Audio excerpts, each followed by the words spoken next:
So we got a lot to talk about.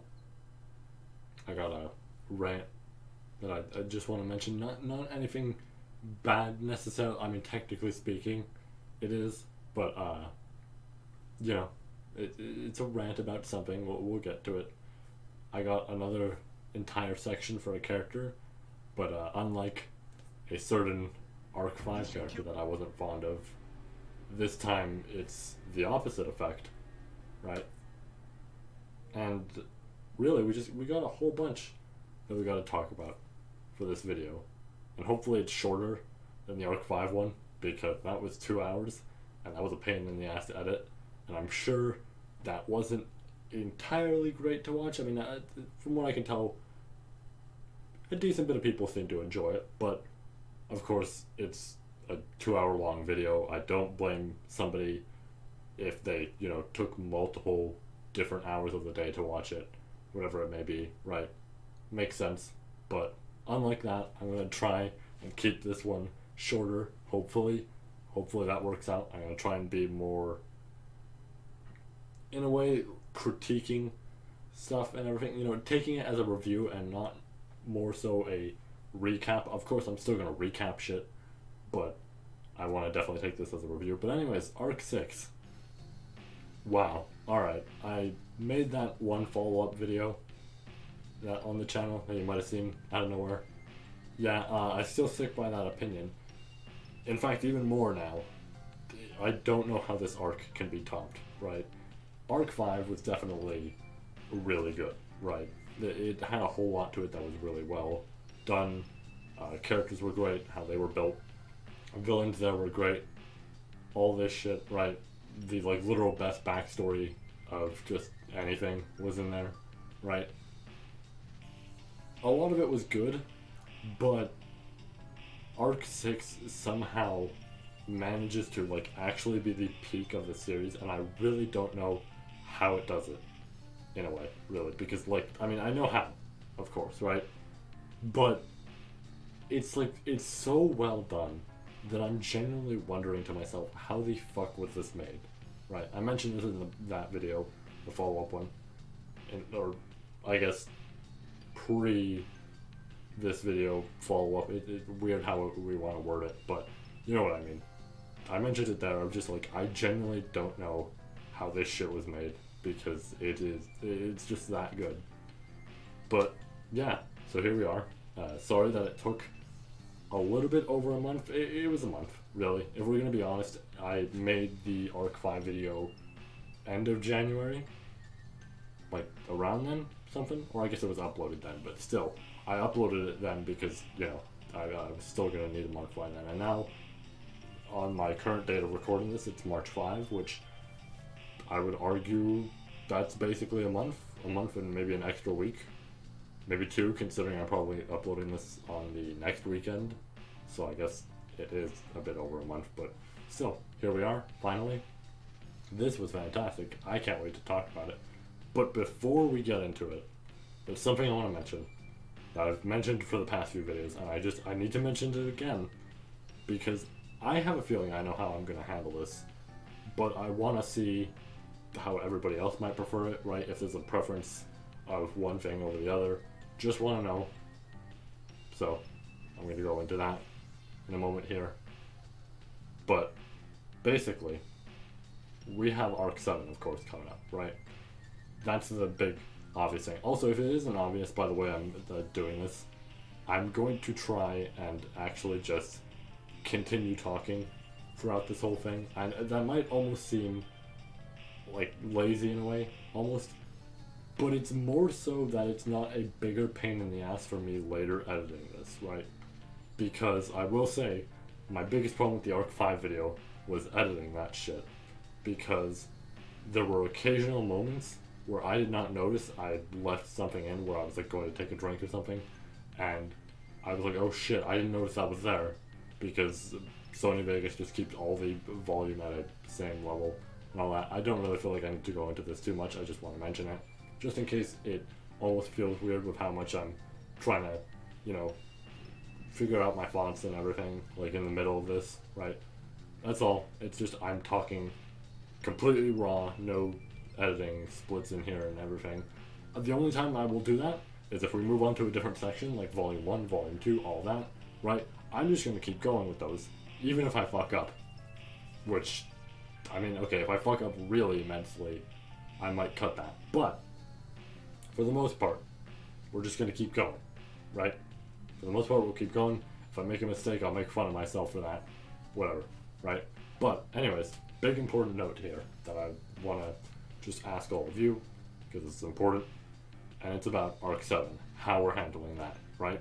My plan at the current moment is I'm going to read up to whatever it ends at. I think it's like, I think it was in the 50s. Could be wrong. It might be 40s. Might be more. I don't know. Wherever it is, right? Current chapter of that. It's like 4 volumes in, right? Whatever the current chapter of that is, I'm going to read up to there. Now, my original plan, and this is kind of what I feel like doing, but I don't know if it's entirely a smart idea, is reading up to there, doing a part 1 video, and then when it's finished, I read the rest. We do a part 2 where I just discuss everything that's left, right? That's the overall idea I had. But then I realized something that might be the problem, right? And it's about 4 volumes in now. If it ends at 5, which I don't know the details of 7 right now, so, you know, that's kind of up in the air for me of like, I don't know if it's going to end at 5 volumes, 6 volumes, right? I don't know how much is really left in terms of story there. But if it ends at 5 volumes, that's a problem for me, because I'm going to do a first half, and there's going to be then a second half that is just a singular, like, volume I'm talking about, and that would be a problem, because it's like, shit, that's like barely anything, right? I'm going to talk about a volume and then that's it. We end the video there. Now, the other idea I had, and I'm wondering if this would be the preferred option, this also does decide what order of these types of videos I'm doing, right? Because the second option is I just wait for the whole thing to be done. That'll take a bit, right? That'll take a bit, but we'll get it all done in a singular video. The thing to note about that, of course, is the rereading through arcs 1 to 3, the EX novels that I'm debating on, like, doing a video for that. I know those, from what I understand, are kind of unfinished. Kind of. I don't know if they are finished. But I know that there's a 5th volume, and that one isn't translated officially. I don't know if that shit is just not done or not. I'll find out when I get to it, I guess. But I'm debating on doing that. I teased it in the Mario video and like the slight update at the start, but I'm debating on doing the what ifs, right? Whatever I want to do, whichever order I decide to go. I mean, obviously I'm going to reread through arcs 1 and 3 while I'm doing all that other shit. It's just on the side, if at some point I'm like, okay, let me take a break, right? If at some point I'm like, okay, I got done arcs 1 and 2, let me just go and take a break and read something else. I might read the what ifs, I might read the EX novels, right? Something. I might just do that as a break. Although I guess the EX novels are a bit more, I mean, they're short, but still, it counts, right? It determines the order of that, essentially, is what I'm trying to say. If I wait for arc 7, then we're moving around like all the other stuff we're doing. But if I'm not, we are immediately, of course, you know, I'm reading all that, making a video on it on the first half, then we can go with the other stuff that's in there, and we simply wait for it to finish. That's up to all of you, really. Like, I would like to know all your preferences, because in a way I want to go with that first option, but I don't know how much is left and all that, and I mean, I kind of want to take that risk, even though it could be like we end up doing 1 volume, right? It's kind of whatever. But really, it's like, okay, if people would want to wait, right, and see the full review of the whole thing, then I'll wait, we'll do that, whatever. But if not, we can just do the first half, second half, boom, it's that easy. And then of course, we throw like all the other content in there. Really, it just decides where I'm putting all these other videos, and how I'm doing them and everything. I mentioned this before with the Mario video. I can understand why people wouldn't watch it there and see it there. I slightly expected a result out of the previous video, but it's fine. Like, honestly, I was just hoping for a result sooner, just for the sake of, you know, figuring out how I'm doing shit and everything. But it's fine either way. It's gonna take me a bit to finish, or not finish, but get caught up on Arc 7 anyways. So, who knows? And I mean, like, obviously, right, if I'm making this Arc 6 video, I'd be done with Arc 6, right? It's not like I'd stop at chapter 80 and then make this, intro and up to volume 4 and all that, and then like finish it the day after, and then do that section. There's no way I'd do that, right? But anyways, the Arc 7 question, yeah, feel free to answer that in the comments or whatever it may be. I might make a poll for it if I can. I don't know if that poll will be permanent or if it'll be timed or however it'll work, so I'll see about making a poll for it, but that'll be there. It also might be in the community section, so check there. I post a lot of updates or maybe not a lot, but I post a decent bit of updates on the channel there, so that's a very helpful section. But for the poll, it's probably going to be there, so just so you know. But anyways, all that out of the way, I think we can officially start the Arc 6 stuff. So let's get into it. Let's finally talk about Arc 6. Arc 6, nice. Arc 6. Let's get into it. Also, just to mention this before we get into Volume 1, but I have some notes in the description of this video that you can read, whether, you want to read along the way of the video or you just want to read, just because why not? I essentially made those notes as I was reading every chapter. Sometimes I just went immediately to my notes and wrote it down before even finishing the chapter. So, those are there. Those are essentially my raw, reactions to everything, and my raw thoughts and theories that I had and everything while reading. That's there. It was also in the Arc 5 one. I don't know if anybody noticed that, but it is in the Arc 5 one in the description. Of course, fair warning, there is spoilers on both this one and Arc 5 because I'm going with the complete knowledge I have of everything, right? So just note, just some spoilers there. I don't entirely recommend going to it if you're watching this as you're going through Arc 6, or you're just watching it because why not, but you don't want to see too many spoilers. So maybe don't read it then, but if you've already read it, if you don't care about spoilers, all that, it's there, you can read it. It has a whole lot of shit, like I said, as well as it does actually have a lot of stuff that I might forget to mention in the video, because there's a lot to talk about, of course, with Arc 6 especially. There's a lot that's explained, and a lot of the thoughts I had I wrote down there, and it's a whole lot easier to keep up with what I was thinking on there rather than here. Of course, still watch the video. I still have some entertaining shit to say, of course, and everything, and I still have my genuine thoughts I'll give a full thoughts about Arc 6 by the end, but just want to mention that just because why not, but that'll be in the description. So yeah, enjoy, and let's get on to Volume 1.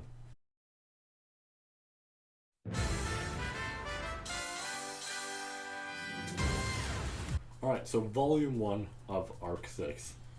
I was kind of shocked with how serious this kind of got, just out of nowhere. I know that sounds a bit silly, but really, a lot of previous arcs take a bit of time to get more serious and drastic and all that.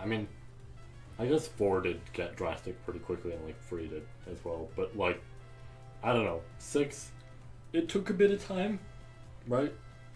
The first, I almost want to say 8, maybe 9 chapters were kind of just talking, which is fine, right? Obviously it's needed for characters to discuss their plans and everything, and then you understand, the viewer, of course, and all this shit.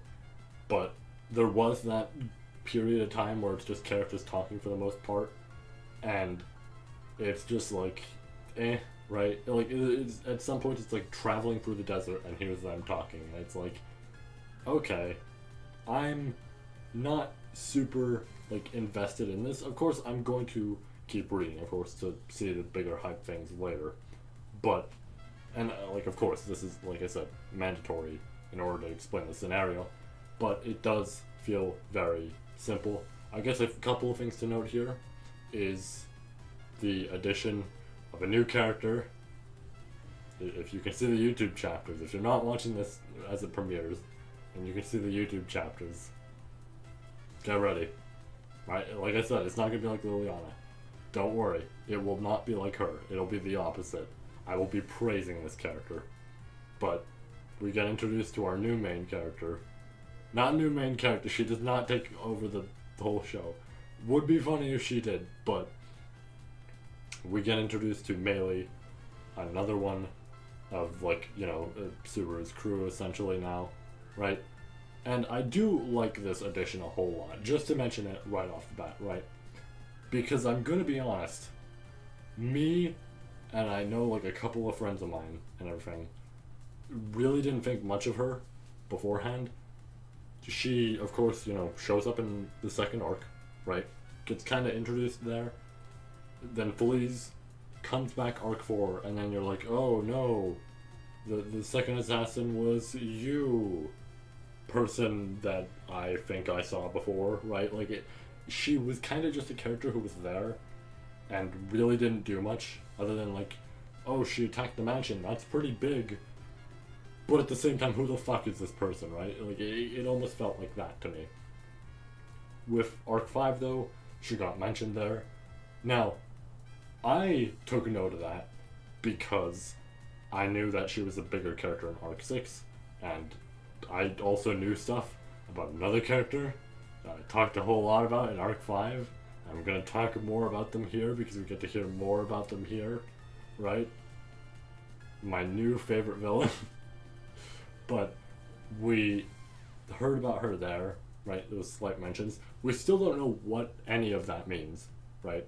Any of the shit she like mentioned about her in Arc 5, we don't know. We don't know what it relates to or anything. We just know she like the guy there failed to save her or something, right? Whatever it may be. Right? I don't know what else to say. Just it's cool to hear that, but anyways, she's here now. She joins the big group and everything. And Subaru pretty much puts his trust in her because he's like, you know what? She can't do anything wrong. I mean, like, as much as we put her in this prison, there is a far worse threat for her out there because her mother is going to kill her and all this shit. And man, it's like, reading that, right, I assumed this was the case. I assumed it was like, okay, if she leaves, she's dead. I assumed that was the case. I didn't realize, like, in a way, I'm gonna say how quite literal it was, where it's like, she really can't do much in this scenario. The prison is actually the safest place for her, which isn't even a prison. It's essentially just her own, like, room, but it's in a prison area. But, like, I did not realize how literal this scenario was, of, like, if she leaves here, and she is found, specifically by her mother, of course, who we'll get into, she's dead. She's done for. And, like, reading that really made me realize, oh, damn, this is a fucked scenario for her. So, yeah, it makes sense she's gonna help them. But, we get that, we move along to, they're traveling through the desert to the tower, because I feel like I should have mentioned that first, but I mean, we already kind of know, but whatever. They're going to the tower, I'm not even gonna bother to pronounce, Pleiadius. I just did it. But if I pronounce that wrong, feel free to laugh at me. Feel free to specifically make a comment about it. But they're traveling there. We learn about sand time, which is essentially they have to move while a sandstorm is coming. And it's like the entire time, I think there's an entire chapter where they're just trying to figure out how to do this. And then the chapter after, I think they do it.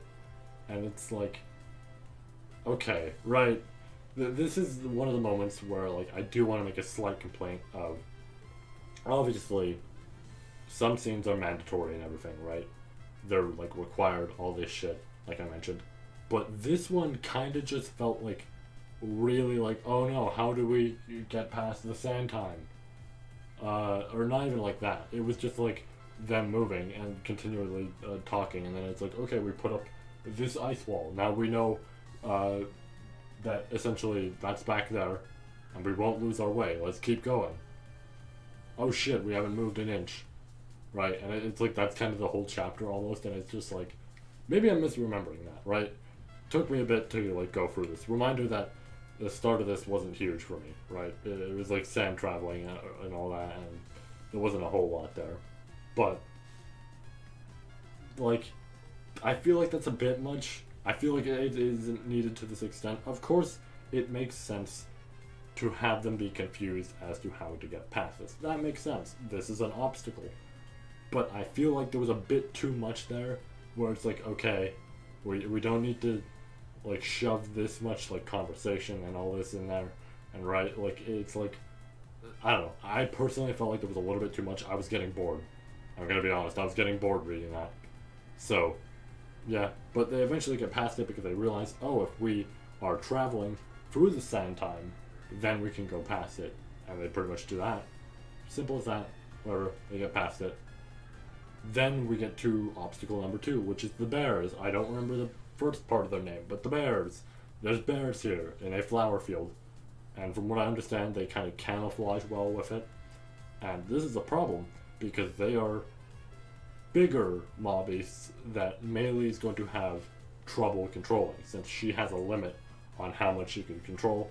I expected this, but, you know, yeah, she has trouble to an extent of, like, I think she can only control 2 or 3 of them at a time, which is enough to, like, at least move them out of the way.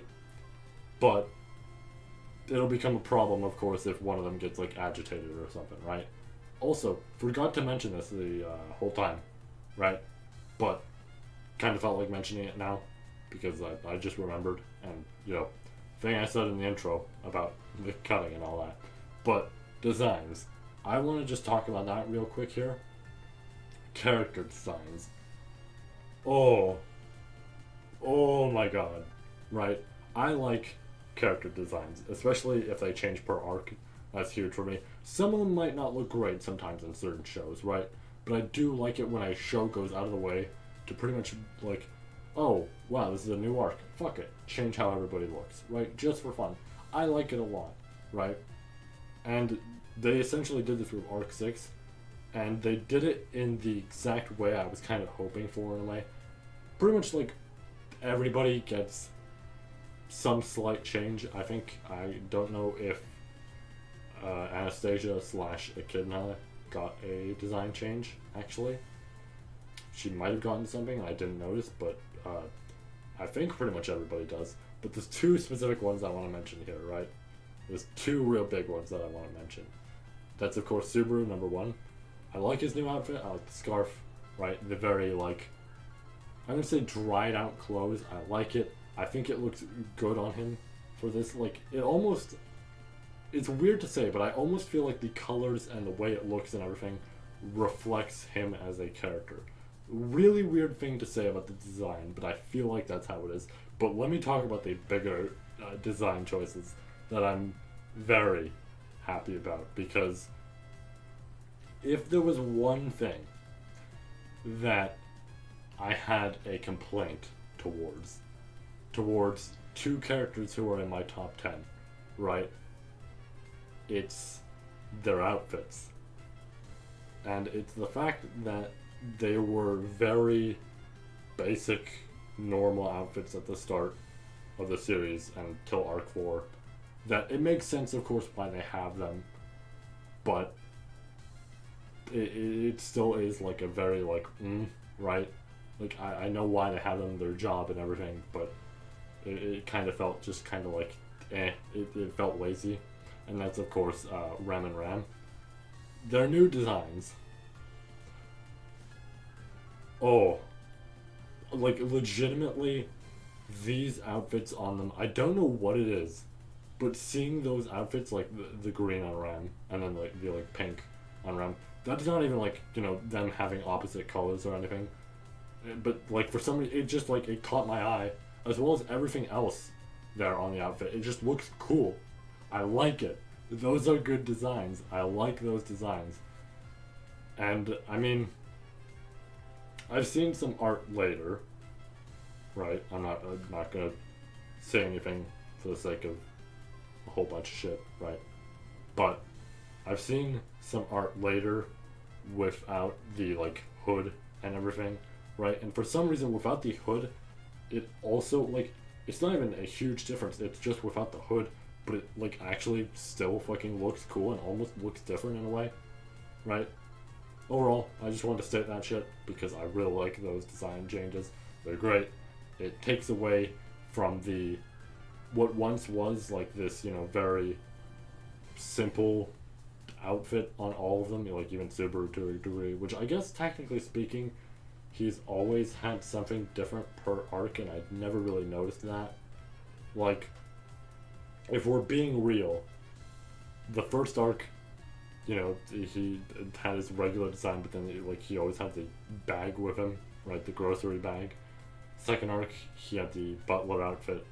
Third arc, well, there really wasn't much of a change there. However, the bigger thing to note is he didn't have the bag. Fourth arc, shit, I'm now realizing there wasn't a change there. I guess he had like the cloth around his arm. We want to include that. Fifth arc, there was, the difference of like his leg was bandaged all over, and then the black around his arms. But now we have this design, and this looks great. And then arc 7, I already know about both things that we're gonna count as design choices, and I mean, I'm not complaining. It's just odd, but I guess I'll understand when I get to it. And well, it's quite the thing to see on my Twitter timeline occasionally, and on the wiki for the first time of seeing it and not understanding why those images were there, because he wasn't there, except he was, and I just didn't notice. But interesting choices though. They're not bad to any degree, it's just interesting. But anyways, back to volume 1. So yeah, they get past sand time. Bears, oh no, bears move, right? She gets them to move. Now we get to our first problem of the arc. Not problem as in bad thing, but problem more so for them. And that's the dragon that Julius has that I don't remember the name of. Me editing, put his name on screen. Put a picture. Zoom in on both at the same time now. But pretty much that dragon starts growling and everything, gets the bears all angry. They're now in a rush because they're gonna get fucking chewed to death by those bears. Luckily, Meili has her secret weapon, the earthworm, that was just hiding there. Which, I mean, she reveals earlier, but we see it here. Like actually coming into use. So that's neat. And then we actually run into our first problem, which is Subaru gets fucking shot. In fact, everybody does. By a beam of light. Which was, warned back in Arc 5, I think. At the end, I believe. And it should be obvious who it was. I mean, obviously, if you read it, but it should be obvious if I mentioned the warning and you're watching this after watching that and you haven't read it, that, yeah, we know who this is overall. But he comes back after that, and the same shit happens again, which, honestly, is kind of shocking to a degree. I don't know that I can think of a time in an arc where something pretty much played out the same way it did. I guess like Arc 1. Arc 1, I guess, played out in a similar way, and I mean, maybe you could say that, like, in the third arc, the second death there kind of played out the same way in the first. But I don't know, I don't feel like either arcs played out as similar as it did here, because we get the loop, then the Subaru gets hit again. Well, first of all, the dragon carriages separate, right? But then, of course, it leads to Subaru getting hit with one of the beams of light. There is a really cute but sad moment here where he uses the unseen hand to wipe tears off Beatrice's face, and that stings, right? That stings to read because it's like, aw. And then she gets shot, and you're like, well, there goes that. And then, he dies. We loop back. He pretty much tells, like, everybody, hey, we need to back up, right? He uses Unseen Hand to, like, stop the dragon. And he's like, okay, we need to back up because this is a problem, right? We can't fight that. There's something there, and we can't fight that, right? And they eventually just back up. They come up with a new plan, of course. And the new plan is essentially to scout the area. This doesn't exactly go great because the shooting starts again, and luckily, Beatrice and Subaru have some new move that prevents them from taking damage, which is something I want to talk about here, right? Because I don't know if I have the correct understanding of this, but the way they word it is that this is like greed, essentially, right? In a way.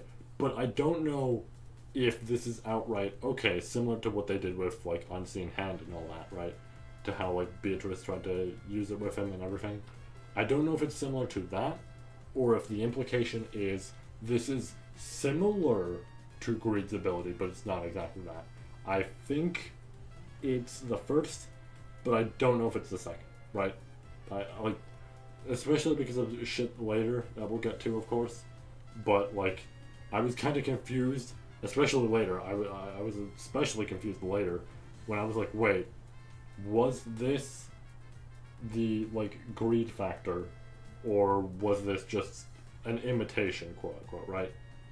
But eventually this shit, with the light and all this, combines in such a way that space gets destroyed there, and everybody's just teleported around all over the place, kinda.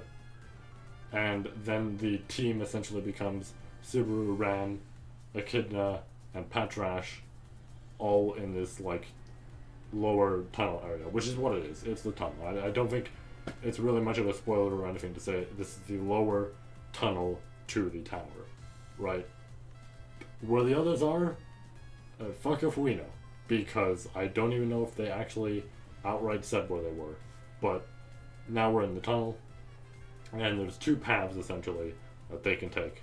The first one they take is to the left, right? Subaru falls down. He meets a new witch beast that I think is called the Hungry Horse People, I think. King. Hungry Hippos. Whatever.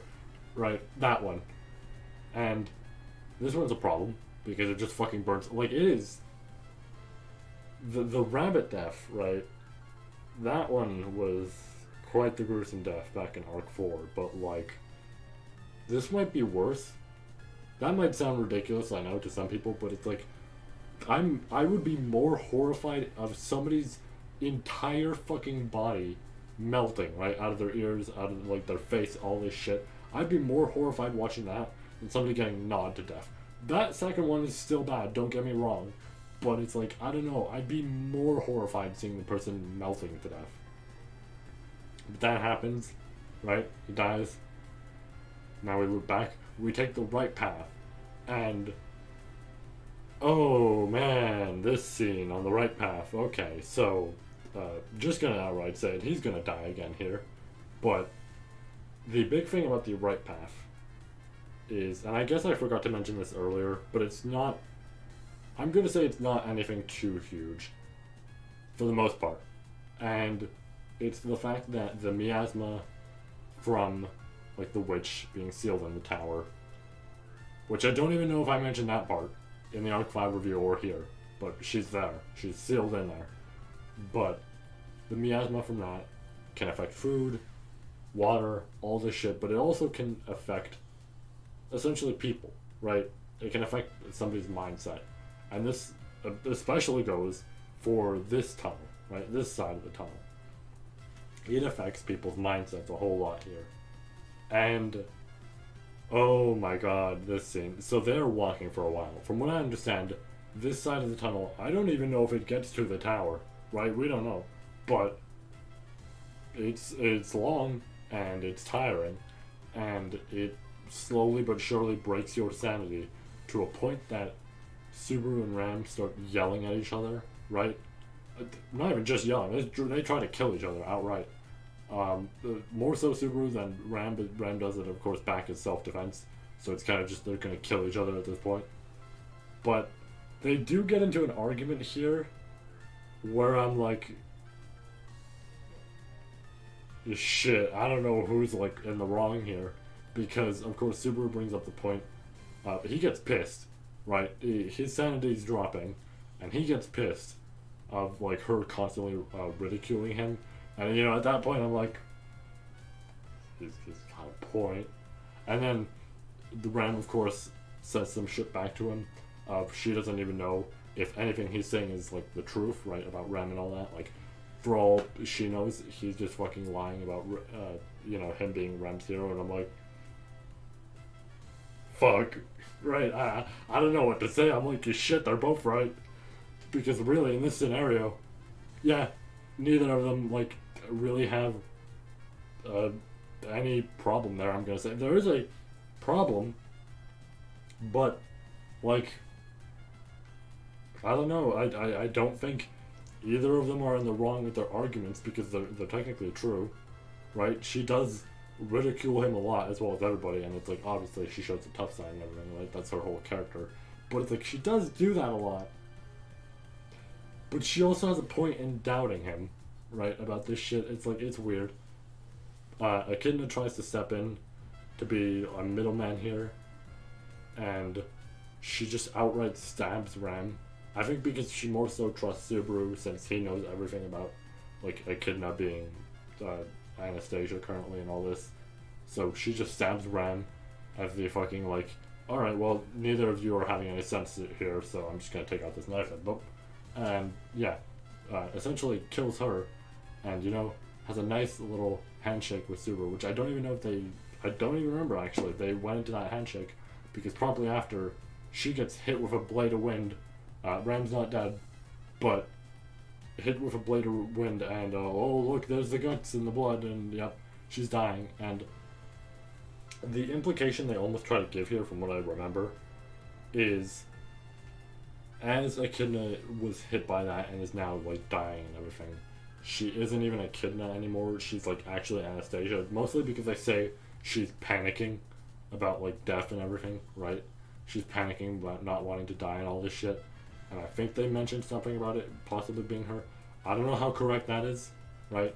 But it's kind of like that. There's an almost implication there, which is interesting if that's the case, because it's like, oh shit, right? But then Ram's about to deal the finishing blow to Subaru, and then she gets her head crushed by Patrash, and shortly after, so does Subaru. So the very clear thing is that this tunnel is not an option. Reset, go to the next one.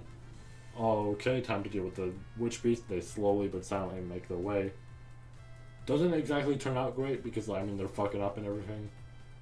Well, not fucking up, but like really, like how do they handle this thing, right? And any damage they do to it, it just regenerates. So it's like, this is a problem for them. But they're running all that. Eventually, it gets to the point where just Subaru is probably gonna fucking die, and Ram puts herself in the way, because she mentions that Ram would cry, and it's like, I do like this moment a lot, because going by, the previous, I think, chapter or two, I don't remember how long ago from this point the, like, other tunnel chapter would be, but I do like this chapter a lot, because it does show the contrast of, like, of course, when, like, her sanity was just slowly dropping and all this shit, right? She was wearing down. She got upset, right? And it led to this, like, outburst at him about this.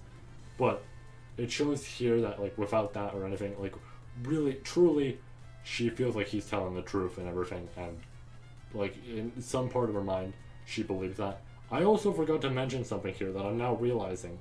Because I mentioned the fact that she was wearing down and all that.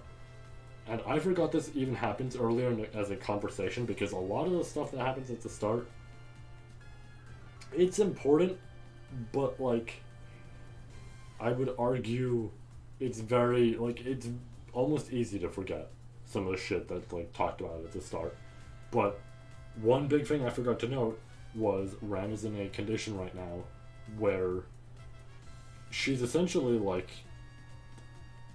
it's essentially a really bad scenario for her because Roswell isn't there, so he can't heal her horn or anything, right? Like, or heal the mana rather. So, the more she uses, as well as just also not having a horn, is slowly but surely, like, from what I understand, breaking down her body, which is kind of scary to think about in a way, because this it kind of implies that, okay, after a while, there's a chance this is going to become a problem. Like, she might not be able to fight at some point, right? At least from what I understand, that's kind of the implication. And that's a little bit scary because it's like, well, shit, right? She's not going to get to do shit after a while, right? She's going to be like, fucking Rem's in the wheelchair currently. She's going to be in the wheelchair soon enough. But, yeah, so she's wearing down, and as well as he can't heal her mana while they're out on this adventure. So, this is a problem for her, right? She can barely fight, but she puts herself in the way of him and everything, and essentially she's about to die. It's also like, they do point it out, but it's a sad but cruel thing of like, even though she's putting herself in the way, they're both gonna die in this scenario. If the attack goes through, they're both dead in this scenario. So it's like, she's sacrificing herself, but it's not gonna amount to much. But of course, it makes sense and everything, right? Like, in the full view of what she's saying and everything, it makes sense. But then the Witch Beast gets shot multiple times and all this shit, right? By that big, bright light. Subaru passes out with Rem in his arms, and then he wakes up later, and now we're introduced to our other new character, Shala. Here she is. Here's the sage, except she's not the sage. I think they mentioned it here. I believe they mentioned it here. Hopefully they mentioned it in this volume. Hopefully I'm not fucking this up. But I believe they mentioned in this volume that she's not the sage, and rather it is Flugel, who isn't here. I feel like this might actually be the next chapter. You know what? We're still going to talk about it, because fuck it. If I make a mistake here, fuck it. But it's actually Flugel, who she believes is Subaru, because apparently there's something similar about them. And she's waited here for 400 years for him to return. Of course, she's, mistaking him, but now this is the scenario here. And, well, now they gotta take some trials to pretty much overcome this tower. So, this is how it is. This is where Volume 1 ends. We get the trials of it. Like I said, this might actually be the next volume, and I might be talking about this, and I'm probably gonna... I have the images right here, by the way. I just want to note that just for fun. I have the images right here, so I know what points to talk about, because I feel like that's a whole lot easier to remember just seeing the images rather than reading text. And honestly, I don't know if it was here, but overall, who cares, right? We have the trials that we now have to take in this area, which from what I understand, there's some written difference in there between, Arc 4 trials and Arc 6 trials. There's something written-wise that is different. I don't fully understand it, right? Me no thinky big, but there's trials now that they have to take. Here's Shala, we get to meet her. The woman with barely any clothes, but does look similar to Subaru, like both just color-wise and outfit and hair color, I think. Because I think her hair color is black. It might be brown. So there's some drawings that are brown, and I don't know if it's black or brown.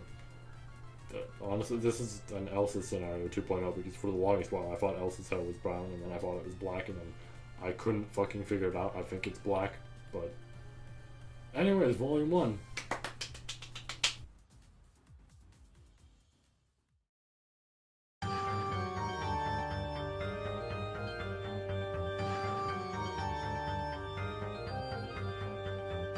And now we move on to Volume 2. I think this is actually where the trial thing was introduced, although I think the Flugel thing was said in 1, might have been, but I think this is actually where the trial thing was mentioned. But whatever, it's the trials. I don't feel like it's a huge thing to just mention early on.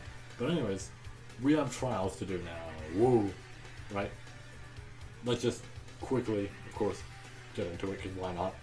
Anyways, there's 3 trials to essentially do for, all of them. Well, actually, I think the first one, only one person has to do anything.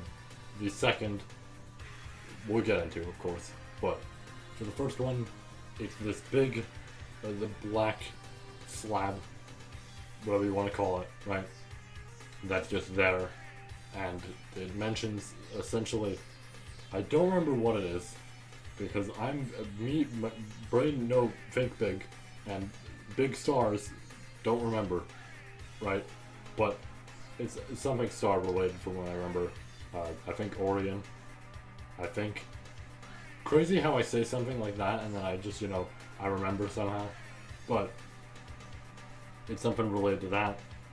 Subaru uses Beatrice to go up, and he essentially figures out what to do. He figures out which one he has to tap and all that. So he does that, and boom, entire place changes. Now it's a fucking library, and within this library we learn about the Books of the Dead, which I think they say the name later, but whatever. Like, we're just gonna say it now.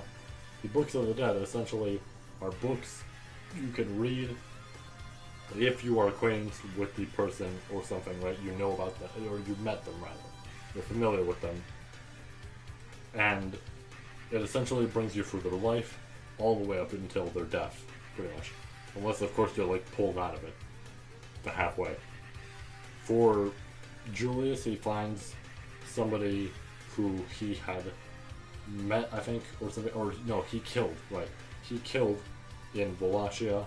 Don't know if I'm pronouncing that correctly, that just sounds correct, right, for the location. I think I mentioned it back in Arc 5, but I feel like that's the correct way to pronounce it. I don't know, maybe it's Wallachia, whatever it may be.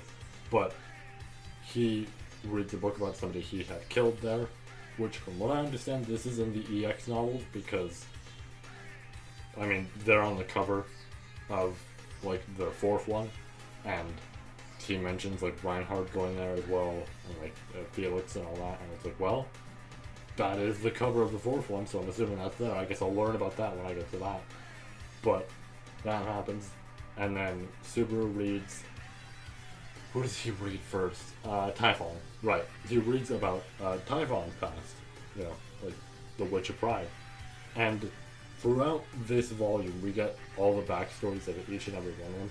And it's really interesting because it's like, oh shit, right? Now we learn, in a way, like how they developed their factors and all that, and the scenario they were in, and all this shit, right? We learn all about that. I'm glad that a certain one does not make me feel, I'm gonna say bad, or like change my opinion of said witch at all. You all should know who it is. It's the very last one that they do. The very last one possible because, I mean, Satel is not dead, right? So, of course, she doesn't have a book there. So, obviously, the next last one is, it's who you would expect. But we get that backstory, and it's like, yeah, no, my opinion doesn't change. It makes sense on what her goal is now, but your motives still suck. Or maybe not suck as in, like, a bad thing. It's like, this sucks, right? But more so, suck as in, like, no, you're a villain. You're a villain. But, we get those throughout the whole volume and everything. But for now, we just get Typhons, and then we get Minervas, which I think they mentioned. After that, they just kind of happen, it's a little bit weird, but they just kind of happen throughout it. Then we get to the second trial, I believe, and that is a real fucking great one, because this listen, I know during the Arc 5 video, I made a couple of comments, like, man, this reminds me of this one thing from One Piece. Whoa, right? I made a couple of those here and there. And sometimes they were justified, like, Pristella, whatever, and, Water 7, all that, right? Sometimes they were just comments about, like, oh, look at the cool, I think, Garfield hybrid form, I don't know what to call it, I think that's what it is, I don't know. But we get introduced to Raid here. And look, I have to make the comparison here. He's just fucking Mihawk. He is just Mihawk with a much more, I don't know what I want to call it, maybe profound personality, something, right? A very, I'm gonna say old-timey personality with the way he acts and everything. But he is exactly what I want. He is exactly what I wanted when I heard about Raid, right?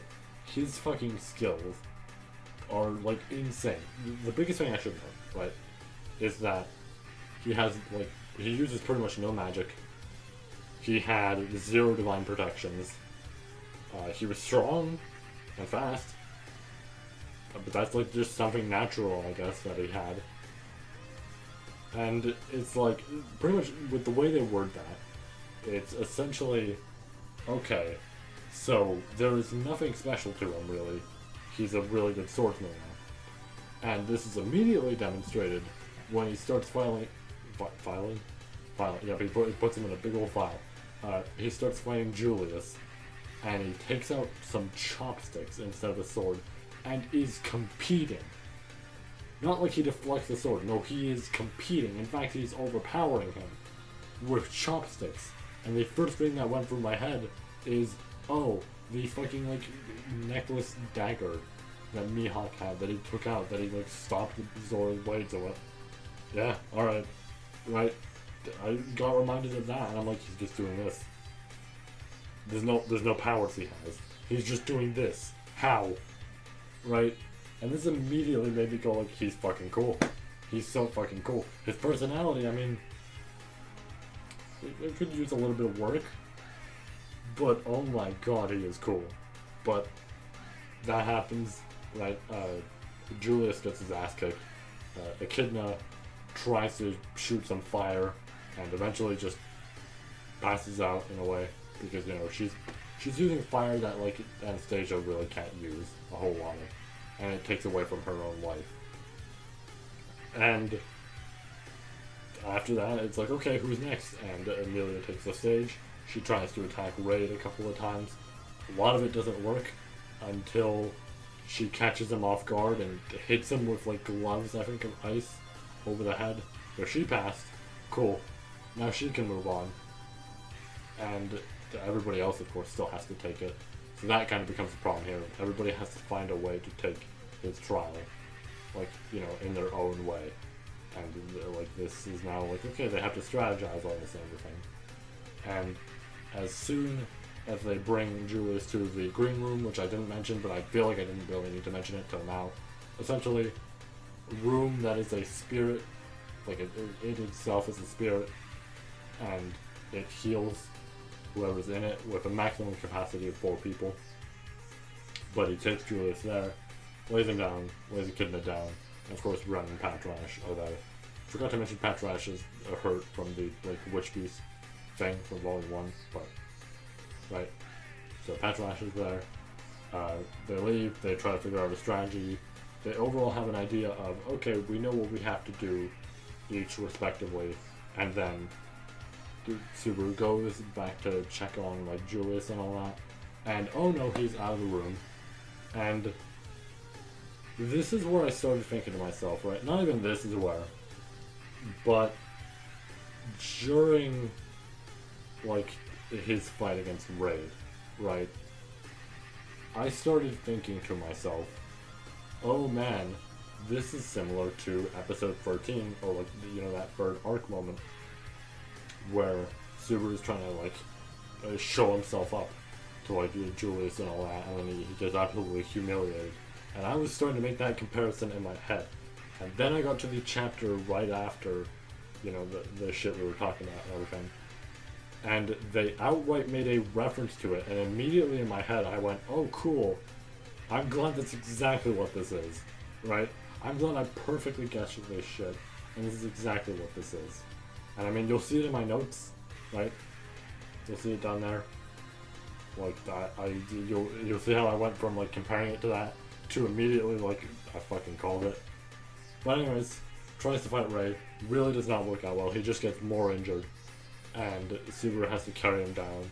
There's this big, like, moment between the two of them where Julius is like, he feels like embarrassed and ashamed as the night that all this shit happened. His sword just fucking shattered all the, oh, not shattered, but I think it, like, part of it chipped off or something. Or maybe it might have shattered, actually.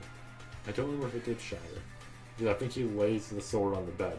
That's, like, what he keeps there. But, yeah, he's carrying him down, and they just, like, have a, like, big chat. There's a big, you know, dramatic moment here. Eventually they go down, Julius is now resting, whatever. And I think they're discussing more with Shyamalan about how they can handle shit and everything. Well, I think actually she mentioned to them the rules of the place, which is they can't, like, whoever's taking the trial can't leave. You can't destroy the tower. I think there was something related to the trials, like about like cheating or something. I know there's a fifth one, right? And there's an unexplained fifth one here. I know what the obvious thing like here is about the fifth one, but I think there was something related to the trials, like before even that. But I actually don't remember what the other two were. But me editing this, put up the 5 rules here. There they are, and that's something that you have to like keep in mind throughout it, right? Just as overall, like, in a way, like, oh, if something goes wrong, it might have been due to this, right? But she basically explains that even if it's Subaru, she's gonna go into a like bloodthirsty rage where she can't control herself if any of them are broken. Also, me editing, make sure you don't put the fifth one in there. Just mentioning that'd be a little bit of a spoiler if somebody's, you know, keeping along with the video itself. But then she like raises the whole hypothetical scenario, I'm gonna say, of like, oh, her and Subaru can just stay together forever and all this shit, right? Because she's like waited this long, which like, you do gotta feel bad for her to a degree, right? Like some of the shit she is saying does sound a little bit crazy, but the way I looked at it, I'm like, I genuinely felt really bad for her, because like this is absolutely a Beatrice scenario, right? This is some motherfucker who is like absolutely not a good person decided to keep this person here waiting for 400 years, and this is like all they've been doing, and it's like fuck, right? Like damn. But that happens, all that, they have their nice meal afterwards, and then Subaru finds a bird just flying through the tower and everything, and he ends up on the balcony, and from there he like the balcony, which is on a side, which is I think like either hard to notice or it's like it acts as a like wall in a way, right? But you can just go right through. But then he sees a echidna there and has a chat with her about everything and all that's happened and all this shit. And then Julius hears in on that. He now knows that she's a echidna, and this creates a bitter kind of scenario between him and Subaru, because it's like Subaru could have told him the whole time, right? It's understandable why he didn't, but you know. And now this is a fucked problem like for Subaru, because it's like, okay, well, that's like, I gotta figure out what to do with Raid. And he's not in a great mood, especially after what happened with his fight with Raid. And then he has a chat with Rem. I don't remember what happened in that chat, honestly. I think she just talked to him about the way he's acting or some shit, right? And then Subaru eventually goes like, oh wait, I got an idea of how to beat Raid or some shit, right? Like he figured out something. And then he disappears. And when we come back to him, he's lost his memories. Oh boy, well, that's volume 2.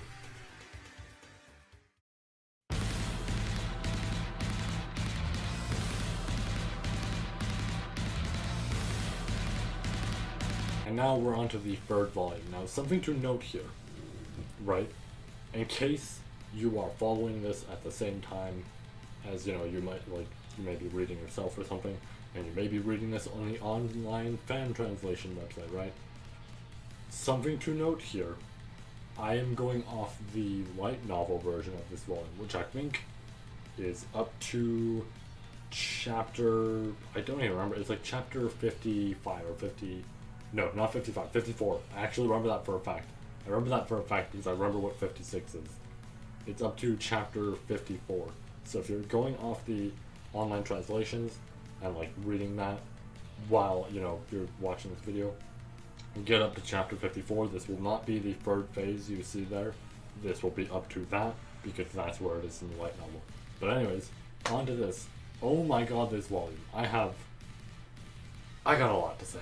Alright, this is like the volume 2 of Arc 5, but I'm going to keep it shorter because, like I said, I don't want to do as much of a recap as I did with Arc 5. I don't want to be that long with it and everything, right? So I'm going to try and keep it shorter. But, anyways.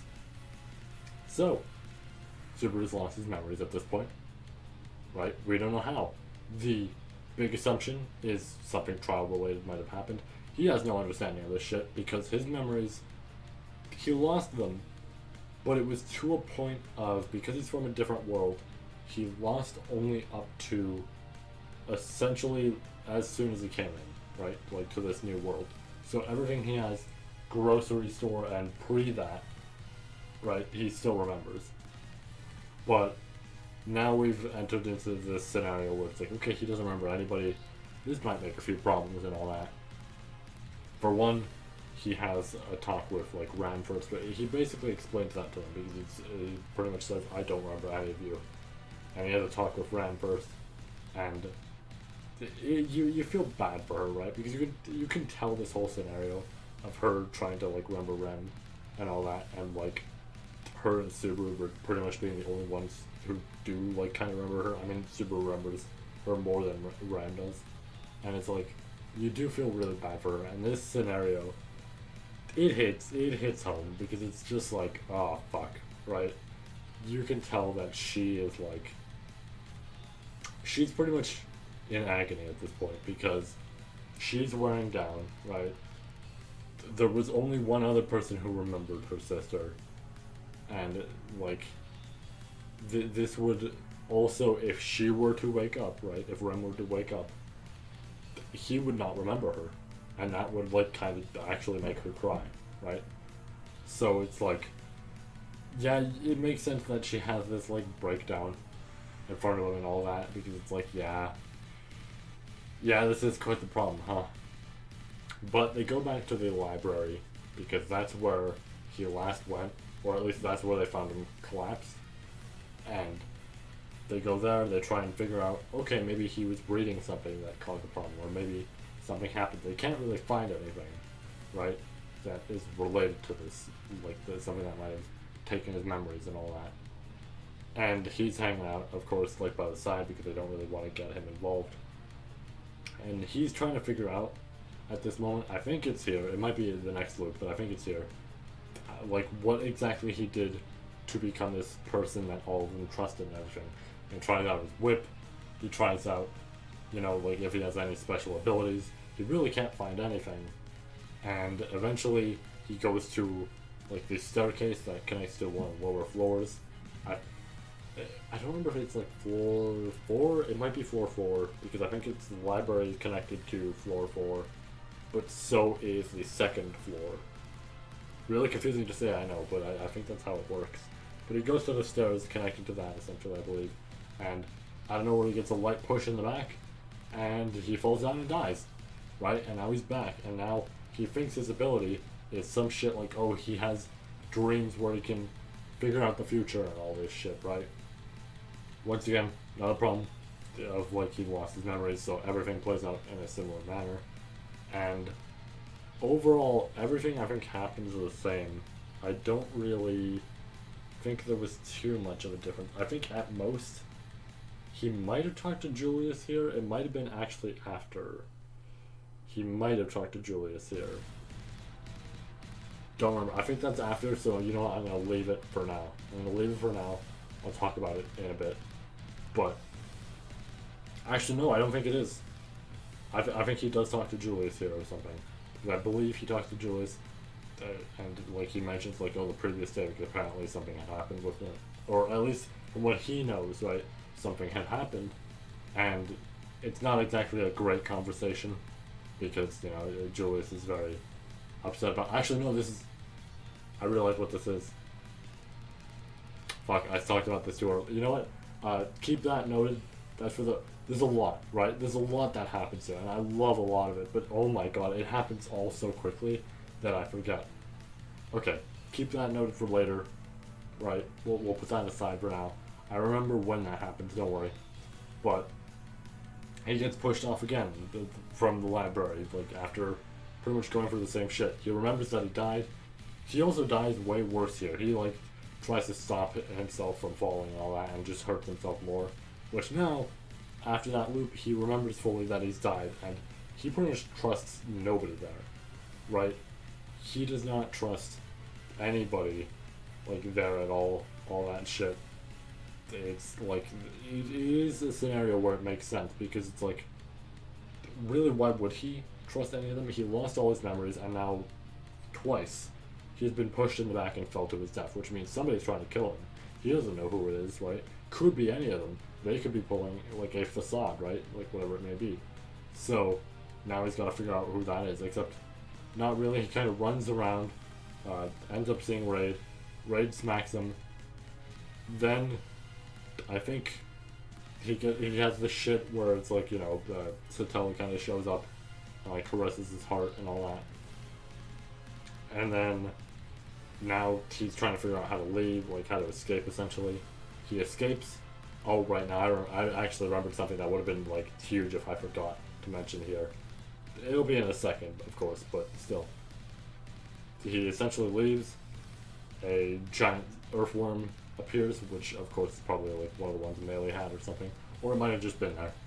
And he gets out of fighting it because it gets shot by a bright light. And immediately as that happened, my immediate thought was, oh shit, a bright light. That must have been like somebody saving him or something, right? But then I realized something at that moment.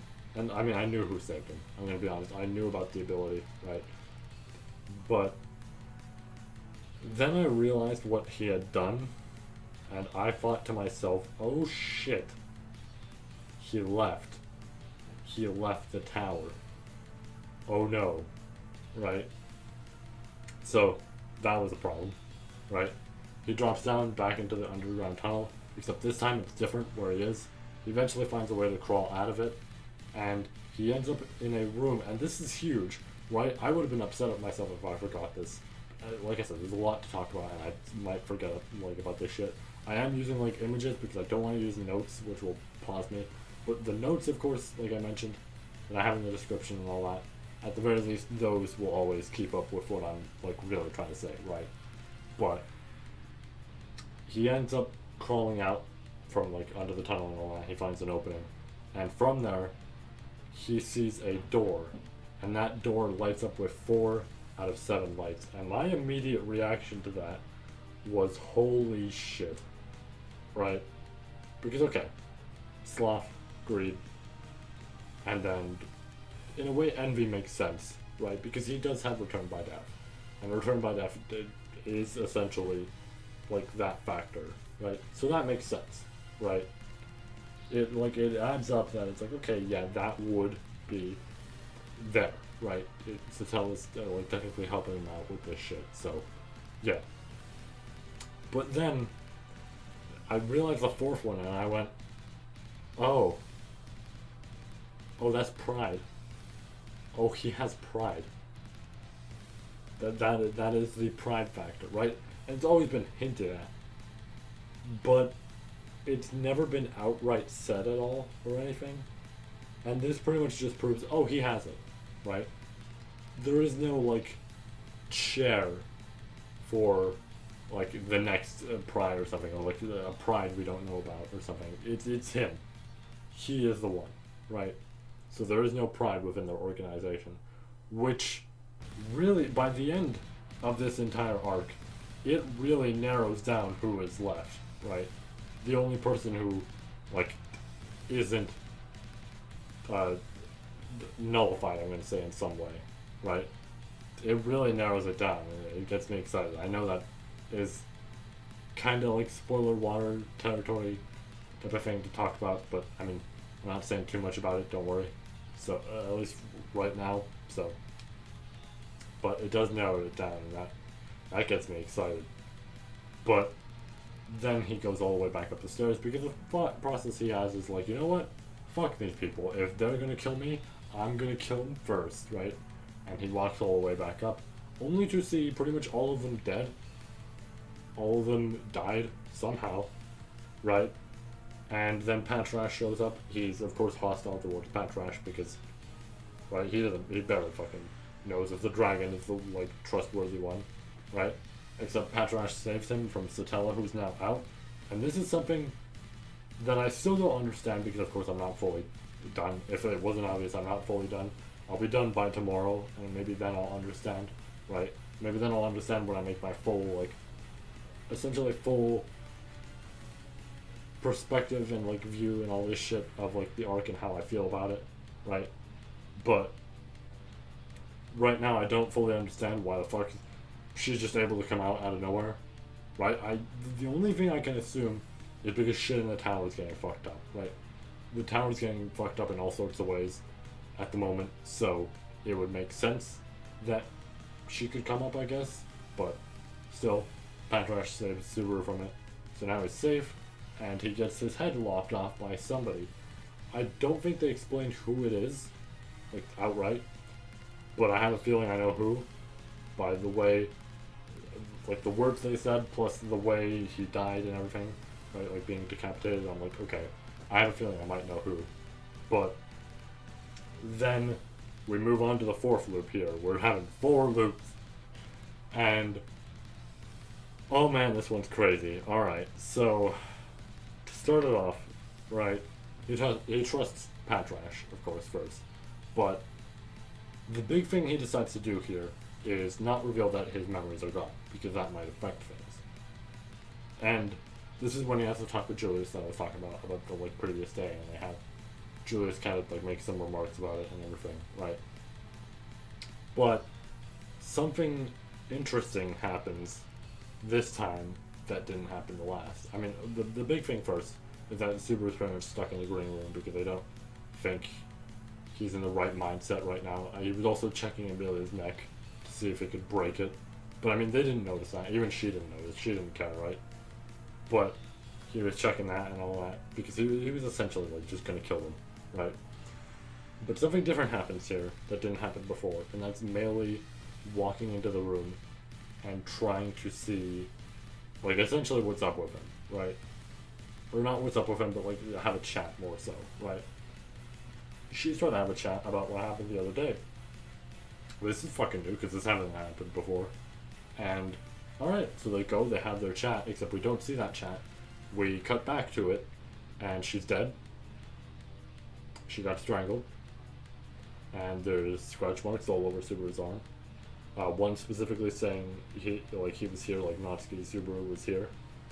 Which, knowing stuff from later, I'm starting to wonder if I know who it was. In fact, I think it is actually adding up in my brain now. I didn't put it down in my notes, but I think it is adding up in my brain now. What happened there? Knowing what happens later in a later volume, I think I understand now what happened there. But that's quite the thing that happens. She's dead, and it was by his hands, and he strangled her. And this creates quite the scenario, especially because her book is now in the library, and we learn now about her backstory because essentially Subaru reads it. He's afraid, right? He also can't read the text. I should have mentioned that, but it should be obvious. But the text, of course, can't be written or read, not written. It's already written, but he can't read it. But he does figure it out by other people saying it, and he's like, "Oh shit!" Right? And he reads it because like it's his hands, right? If somebody else sees that, they'll be like, "You did it," but you know, he reads it. We learn about her backstory, and this is when I really thought to myself, like, "Yep, this is what I was hoping for her from her backstory," and yeah, this is 100% what I wanted, because yeah, it is a sad backstory of somebody who was essentially an orphan, like unwanted, all this shit. Being, or at least I think unwanted. She might not have been unwanted because we don't know about that shit in Arc 5, right? But she's by herself with the witch beasts and everything, mob beasts, whatever. And like that's essentially the like life she grows up in. She doesn't really talk or anything, right? She can't really talk and all this shit. And it's like she grows up around them, and like eats, sleeps when she wants, all this. And eventually she meets Elsa. Elsa like, kills a bunch of them, right, in order to like recruit her. I don't even know if she actually kills them. I think she might hurt them, but she might have killed them. But eventually, her and Meili like start working together like in their organization because she was like requested to work for the organization, and we get a line here that is exactly what I wanted because Meili gets to meet her mother, her a new mother, I guess, and this is exactly what I wanted, right? I knew some shit about the backstory, but I didn't remember everything. This was something I slightly saw back when I was like pretty much done with the anime. I just wanted to look ahead just to see like, what's this about, right? Because I didn't even remember her, the character. I saw that name and I was like, who? And then I searched it up and I'm like, oh wait, her, right? And I just read a little bit because I was like, okay, I want to kind of find out more. But I didn't even like notice this line rising, or rather, maybe I didn't understand it. But we get a line from her mother that's essentially like her mother saying, "Oh, what? Like you want to be able to like talk and have your own desires and all this shit and all that? Who cares? You work for me. You like everything you're doing is for me, out of like love for me. I don't give a shit about anything you're doing, right? Like all that shit." And seeing that line, you know, I'm not going to go more into it, but just wait for when we get to her own section, right? And when we get to Meili's section, because I'm going to talk more about that. And it'll be a bit spoilery, because I will outright say all the names and shit, but just saying, that's there, right? But we see that backstory, we see how she died, and Subaru apparently was conscious during the time of killing her, except he wasn't. But he was talking to her and killing her with a smile on his face and everything, which is really adding up in my brain about this shit later, but we'll get to that. And yeah, well, she's dead by his hands. It's fully confirmed now by this book. And then he, like, I forgot to mention it, but he did move her body out of the way. And later that night, he tries to go and make sure the body's completely moved out of the way. And it's gone. We don't know why it's gone. It's gone. It's disappeared. Then Ram and Amelia show up, and this is a scenario of like, this is somebody who's faking to be Subaru and everything, which is like, it's really funny in this scenario because once again, here we go, more hints towards this. Ram mentions a shape-shifting, like, Sin Archbishop, right? And like mentions the idea, it's like he could be that, right? And then this is shortly followed up by a line in Subaru's head, because essentially right now, after reading the book has fucked him up to a point that he also thinks he is Meili. Also, Meili is speaking to him. I forgot to mention that this whole time. Meili is in his head speaking, right? He's having this weird, like, schizophrenic moment where she's a voice in his head. And he's kind of, like, instructing him to kill people and stuff, and, like, giving him tips and all that, right? But in this moment, he mentioned something about training that Meili had, which was having her consciousness turned into like 10,000 frogs, and then back to normal like 10 minutes later or something like that. And that was her training, and that was like the training to not fear death. Man, I can't wait to talk about a section because you immediately know who else I'm going to talk about. But like that moment really stuck out to me because I'm like, oh my god, right? Like, holy shit, that was the training. That's the training she had. Oh, okay. But yeah, we get this moment of like the Ram not trusting him and all that because he could be an archbishop. Amelia's kind of trusting him because he's saying he has amnesia, which he does. But like in this scenario, it's like it feels like a joke to say, right? I don't know where Big Flash happens. He's now in the room by himself. Amelia and Ram are gone. All over the wall it's written Natsuki Subaru was here. So that happened somehow in between all that and everything. And Raid shows up. He's down like here out of nowhere. He could only stay up on that like second floor until now, and he breaks the ice cage for him. Lets him go. Fucking like relocates his shoulder because his shoulder was dislocated, so he relocates it and all that. Right, fixes it. Bam, cool, done. I guess. And then we move on from there to the now fucked scenario where Julius is down in the like near underground area fighting some of the witch beasts, you know, the hungry hippos. But he's fighting them. Ray jumps down and is fighting him at the same time. He's probably dead, right? But he mentions to Subaru to make sure, like, to protect Echidna. And Subaru runs, sees her plus Beatrice. He tries to, like, protect Echidna. Echidna doesn't trust him because at this point, it's basically been spread around in terms of, like, the word about how Subaru's been acting. And now this is kind of a problem where it's like, fuck, right?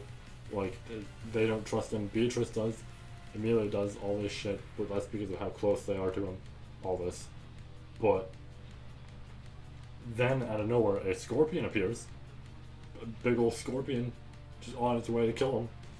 And eventually they get out of the scenario, like, after some attacks and everything. And then it's, like, tail drops on the floor. Except, that was just, like, essentially the tail dropping so it could bring its tail back. You know what I mean? Right? Like, almost a decoy.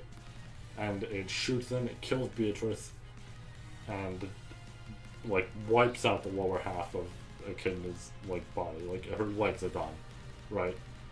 By this point, she trusts, like, Subaru. She, like, apologizes for doubting him because he really couldn't kill her, right?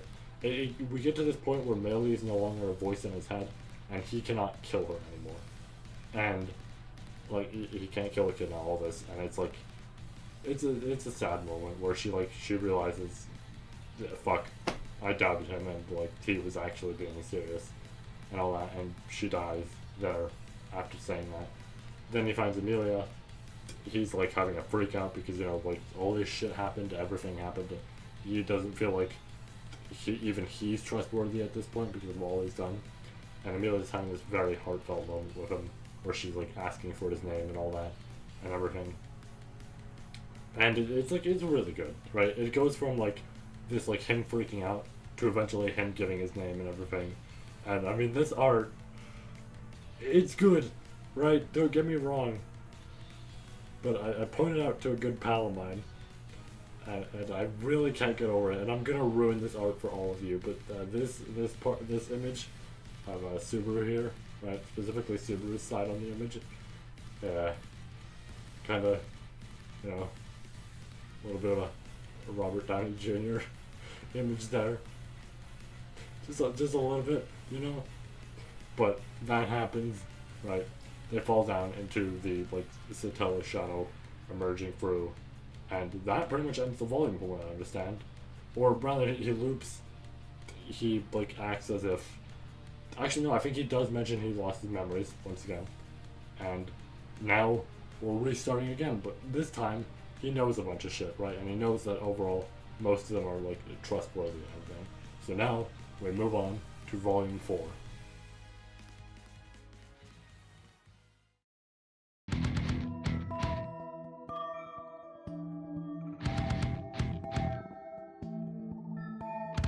Now we're on volume 4, which is technically the most recent one that I've completed. Technically, I guess. I mean, volume 5 I'll complete tomorrow, and then, you know, we'll essentially be done the whole thing. I get to talk about all that.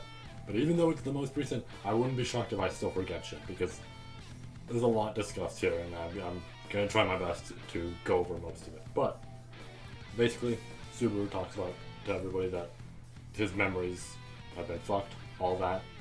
He goes back to the area, like the staircase, where he's going to be pushed. Actually, first, he has a chat with Ren about how he'll remember Ren. Even if he doesn't, he'll do his best to do so.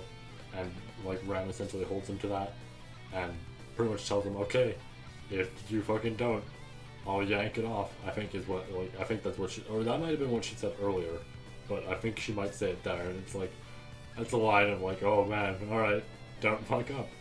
But then we get to the scene where Subaru's going to be, like, pushed off, you know, off the ledge and everything, right, off the stairs, and he just moves out of the way, and the person there who is about to push him is almost about to fall down themselves. Of course, he catches them, and yeah, of course, it turns out to be Meili, and it all added up in my head at this point about why she was going to push him here, right? Before I even got to this point, it made sense in my head of, oh shit, the 2 times where he was pushed off, he mentioned he didn't have any memories of them. That 3rd time, I'm gonna say, I mean, I know it's the 4th loop, right? But the 3rd time, really, that he didn't bring it up. That, like, she walked up to him and said, hey, I want to have a chat, right? And that led to her death, but she wanted to have a chat. He didn't mention the memory loss, which now made me realize something about it. Which, in the Book of the, like, Dead, I forgot to mention this a little bit, but in the Book of the Dead, hers anyways, Subaru talking about, like, essentially her having her own desires, right? Because this is something that her mother said, like, fuck off about having, right?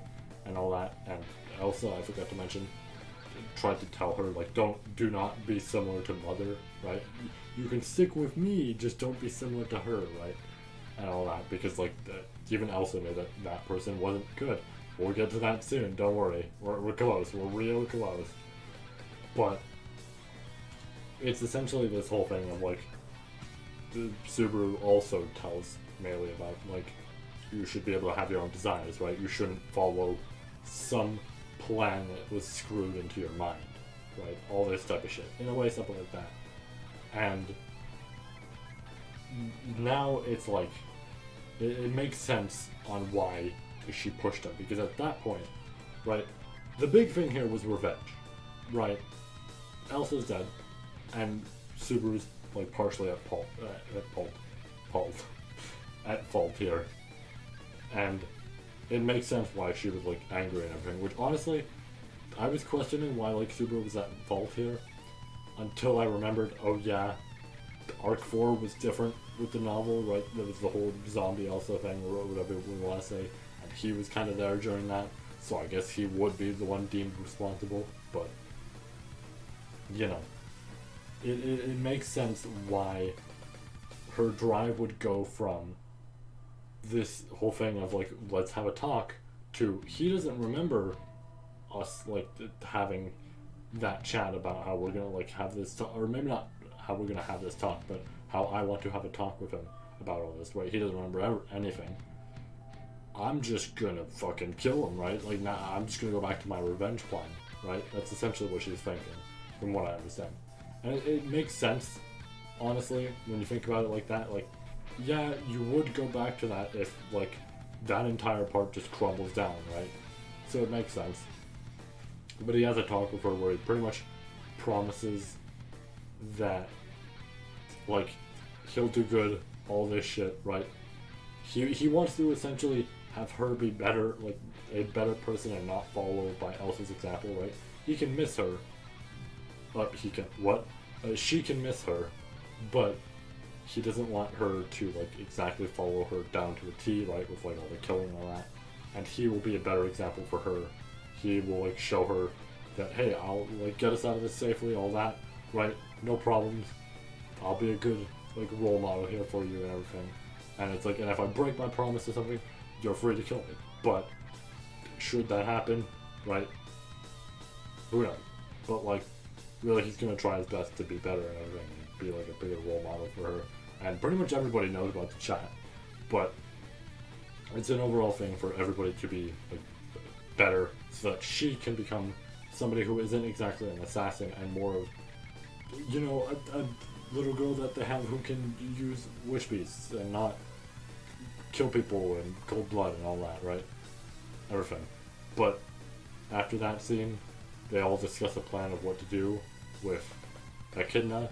The biggest thing being, well, what we can do is read Raid's Book of the Dead, which they assume that this is, like, what happened to Subaru, because it makes sense. He probably went into the library to read that Book of the Dead, and they now figure out that plan. He goes, he picks it up, he's like, okay, right, this could be a problem. I might lose my memories, but let's find out what happens. He opens it up, and I fucking knew it, right? I just want to outright say it here. If you're looking at my notes, you'll see it multiple times, but I fucking knew it. Okay, so he goes into the book, and he appears in this place called Hall of Memories, which is a real important place. I wrote it down in my notes, And there's so much shit to this place that I don't even remember at the current moment, right? I know what it does in a way. It's just like I've been speaking so much about other shit, right? I've been remembering all the previous shit from the other, like all the other volumes and all that, that it's really hard to remember this giant place and all that it was about and everything. But essentially, like, Hall of Memories, the biggest thing about it, it should be obvious by the title, it's just the memories that are stored there. And eventually, after somebody's dead, in a way, it kind of builds that book of the books of the dead and all that, right? But the bigger thing to note here is that Louise is here. I knew it, right? My immediate thing was, okay, of course it's gonna be Louise here, right? Like, it has to be, right? Something, right? It's like, what? Because I knew that, like, Gluttony had shown up, right? At this point. But it was like, oh shit. It's Louise. I took a guess at, like, saying that it was going to be Louise, and it actually is her. Hey, wow, I said I wouldn't take any pauses, and I actually had to, since I got interrupted by something. So, there's a pause, for once. But, anyways, Louise is here. She's kind of, like, in a way, just motivating Subaru to kill this hypothetical Subaru here, right? That, like, has caused all this shit, right? And she's getting real close, like, getting real close to that last step until somebody tells, like, maybe not tells more so, but in a way stops Subaru from doing it for his thoughts and everything and all this, and, like, he sees them and all that. And that's Rem, who out of nowhere appears and tells him to stand up. It's a real great moment there, right? Where it's like, oh, she's constantly telling him to stand up, and it's like, how's she here? Who knows? Maybe because it's the Hall of Memories, I don't know. But, it's a nice moment where he's motivated to, like, keep going and everything. And then Louise mentions, of course, that there was, like, one last step and everything until she essentially could fully become him and all that.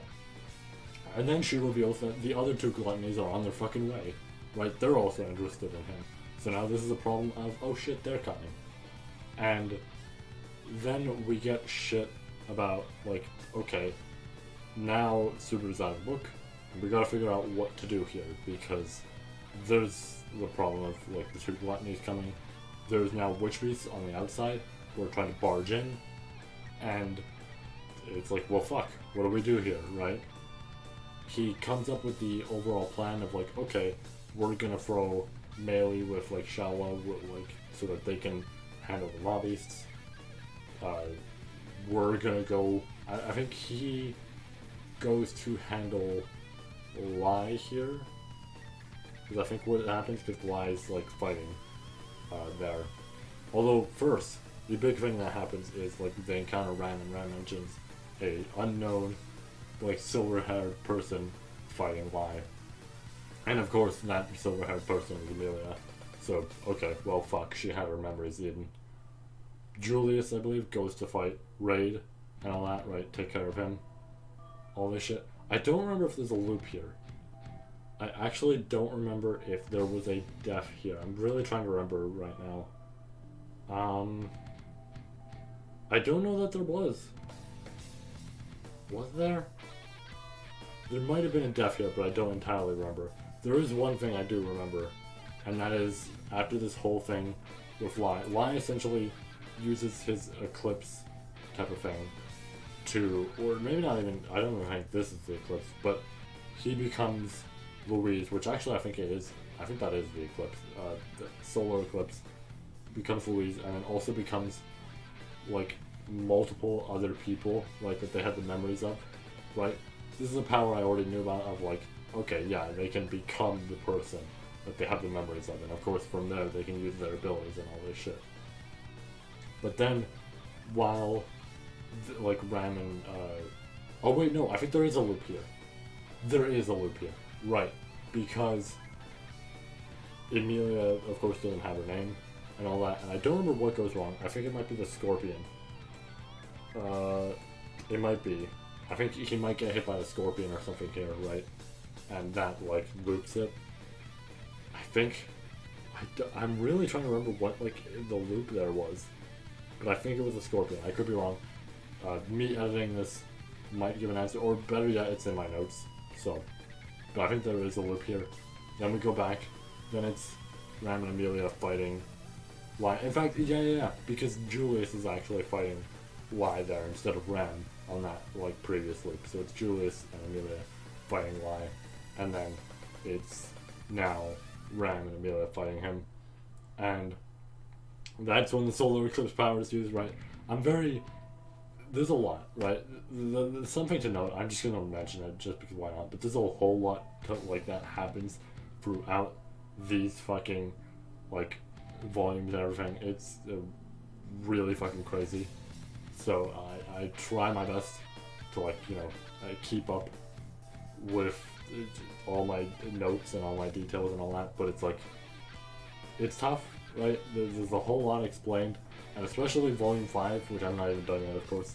But Volume 5, they explain so much shit that right now my brain is like trying to also keep that information in there, and it's like it's stuffing all this information into your brain over the course of a week, because like I pretty much was at Volume 2 a week ago, right? Like exactly a week ago, and it's like trying to keep all that information in your brain at once. It's easy in a way because I do remember it all, but then trying to do it in a video where I'm doing all of this in one day, because I don't want to do it over the course of multiple days, of course, right? Then that would take too long. But trying to do it in that type of way is definitely difficult, right? So obviously it's gonna be that. But overall, my notes will like have it because I'll remember. And I'm going to remember it afterwards, of course, right? I'm not going to forget about this shit. It's just like, it's tough. It's tough to explain all of it, but I'm going to try my best, of course, like always. But, Louise, I guess I was almost going to say Y, but it isn't Y anymore. Louise is using all of, like, these people's abilities and everything, or, like, turning into them and using their abilities. And then we discover the actual greed factor, or maybe, like I said earlier, that was a greed factor thing, and that was just with Beatrice, and now this is something different. But we discovered Subaru's real greed factor. I almost said Julius there, if you notice. Subaru's real greed factor there, which is the ability to essentially see where all his comrades are, and any damage or anything they take, right, like whatever it may be, is now given to him instead. So, like, the Ram's, the wearing down and all that, that no longer means anything, because he will just simply take that for himself. Now, he's the one who's tired and all this way and feels horrible. And it allows her to fight better. And after, like, all this shit of, like, they kind of have to get away, like, the Scorpion's now back, it's fighting Lai, or Louise, I guess, for the time being. They run away, and they encounter Raid, who is actually Roy, right? Like Roy, Gluttony Roy. But something to note here about it is it's not necessarily Roy, right? This was like honestly what was slightly confusing me, right? Because I'm not gonna lie, this and something in Volume 5 that I'll get to were two things at the same time that were like really just hitting my brain like, okay, I think I understand, and this is fucking up how I understand everything else, right? But just because of how confusing it slightly was. But it's not Roy. Rather, Roy took the memories of Raid, and now Raid is in Roy's body. So it's essentially like Raid is alive again, it's just Roy's body. It's really fucking confusing. It's still good, right? Obviously I'm gonna like say that about this entire thing, because I think all of this is really good. It's really fucking cool. I love the mystery behind some of this shit, of course, right? And all the other feelings it gives me. But it is definitely like, okay, that's a long explanation for what this is, and I'm very confused to a degree, but I think I have a general understanding, right? So it's like, okay, it's Roy, but it's not Roy, it's Raid, really. Anyways, everything fucking like goes down because Satella shows up, right? Obvious fifth thing that was gonna happen, Satella showing up. She comes out, absorbs pretty much everybody there except Raid, who stops it, and Subaru, who's holding Ram because actually she got hurt when she tried to fight Raid, and Raid can cut through Subaru's authority. I knew he could cut through some insane shit, but like, oh my god, he could cut through the authority. and also Satella's shadow, I guess. She's still there, of course. But, and I mean, it makes sense. He was the one who sealed her away, or played a part in sealing her away, so yeah, I guess it makes sense he can do such an absurd feat.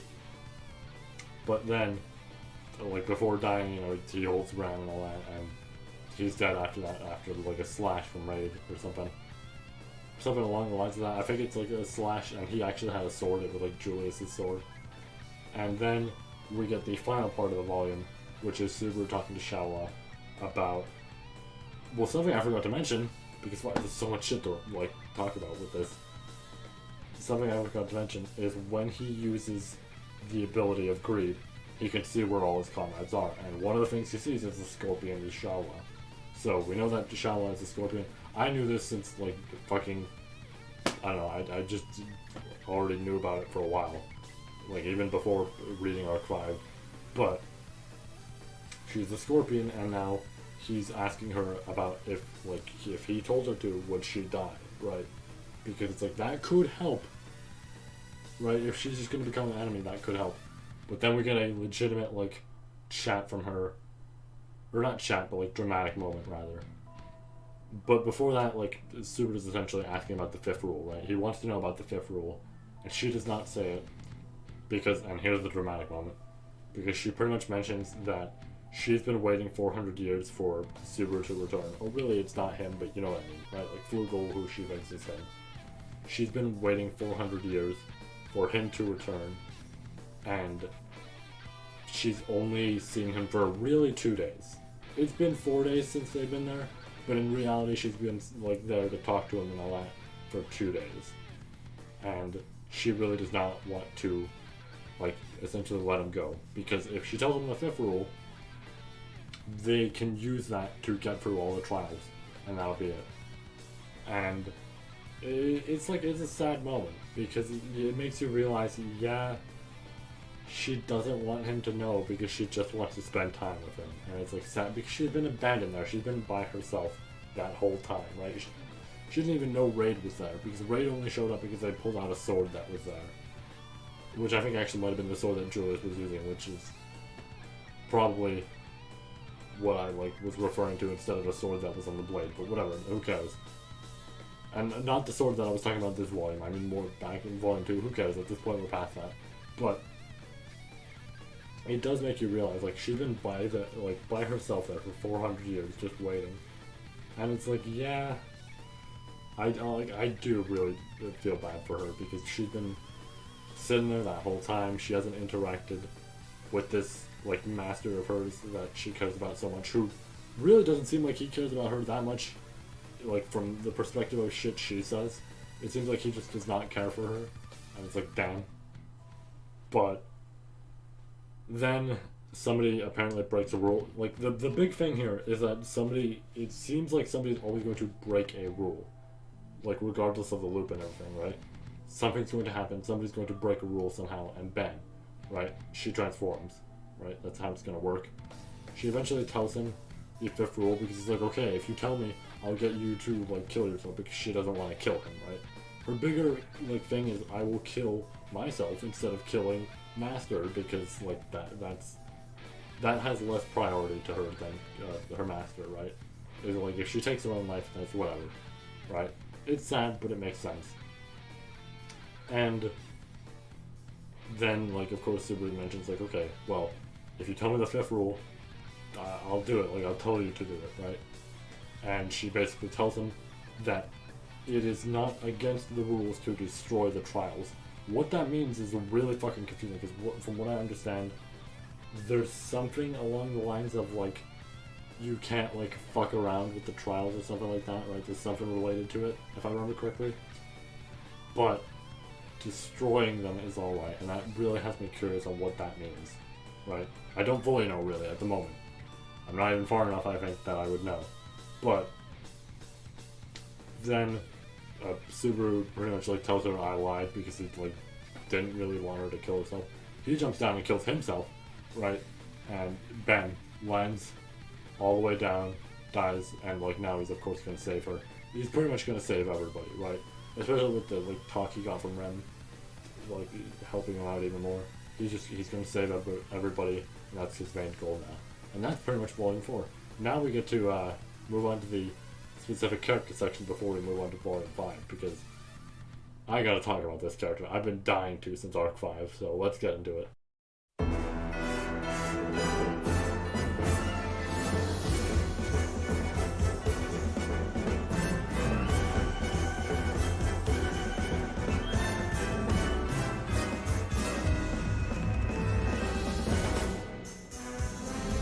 So, let's talk about Meili, because I don't think there really has been any character in any other show, in this one, whatever it may be, right, where I felt like a character was just a literal who, like for me, overall, right, like I barely knew who they were. Even seeing them again, I was like, what?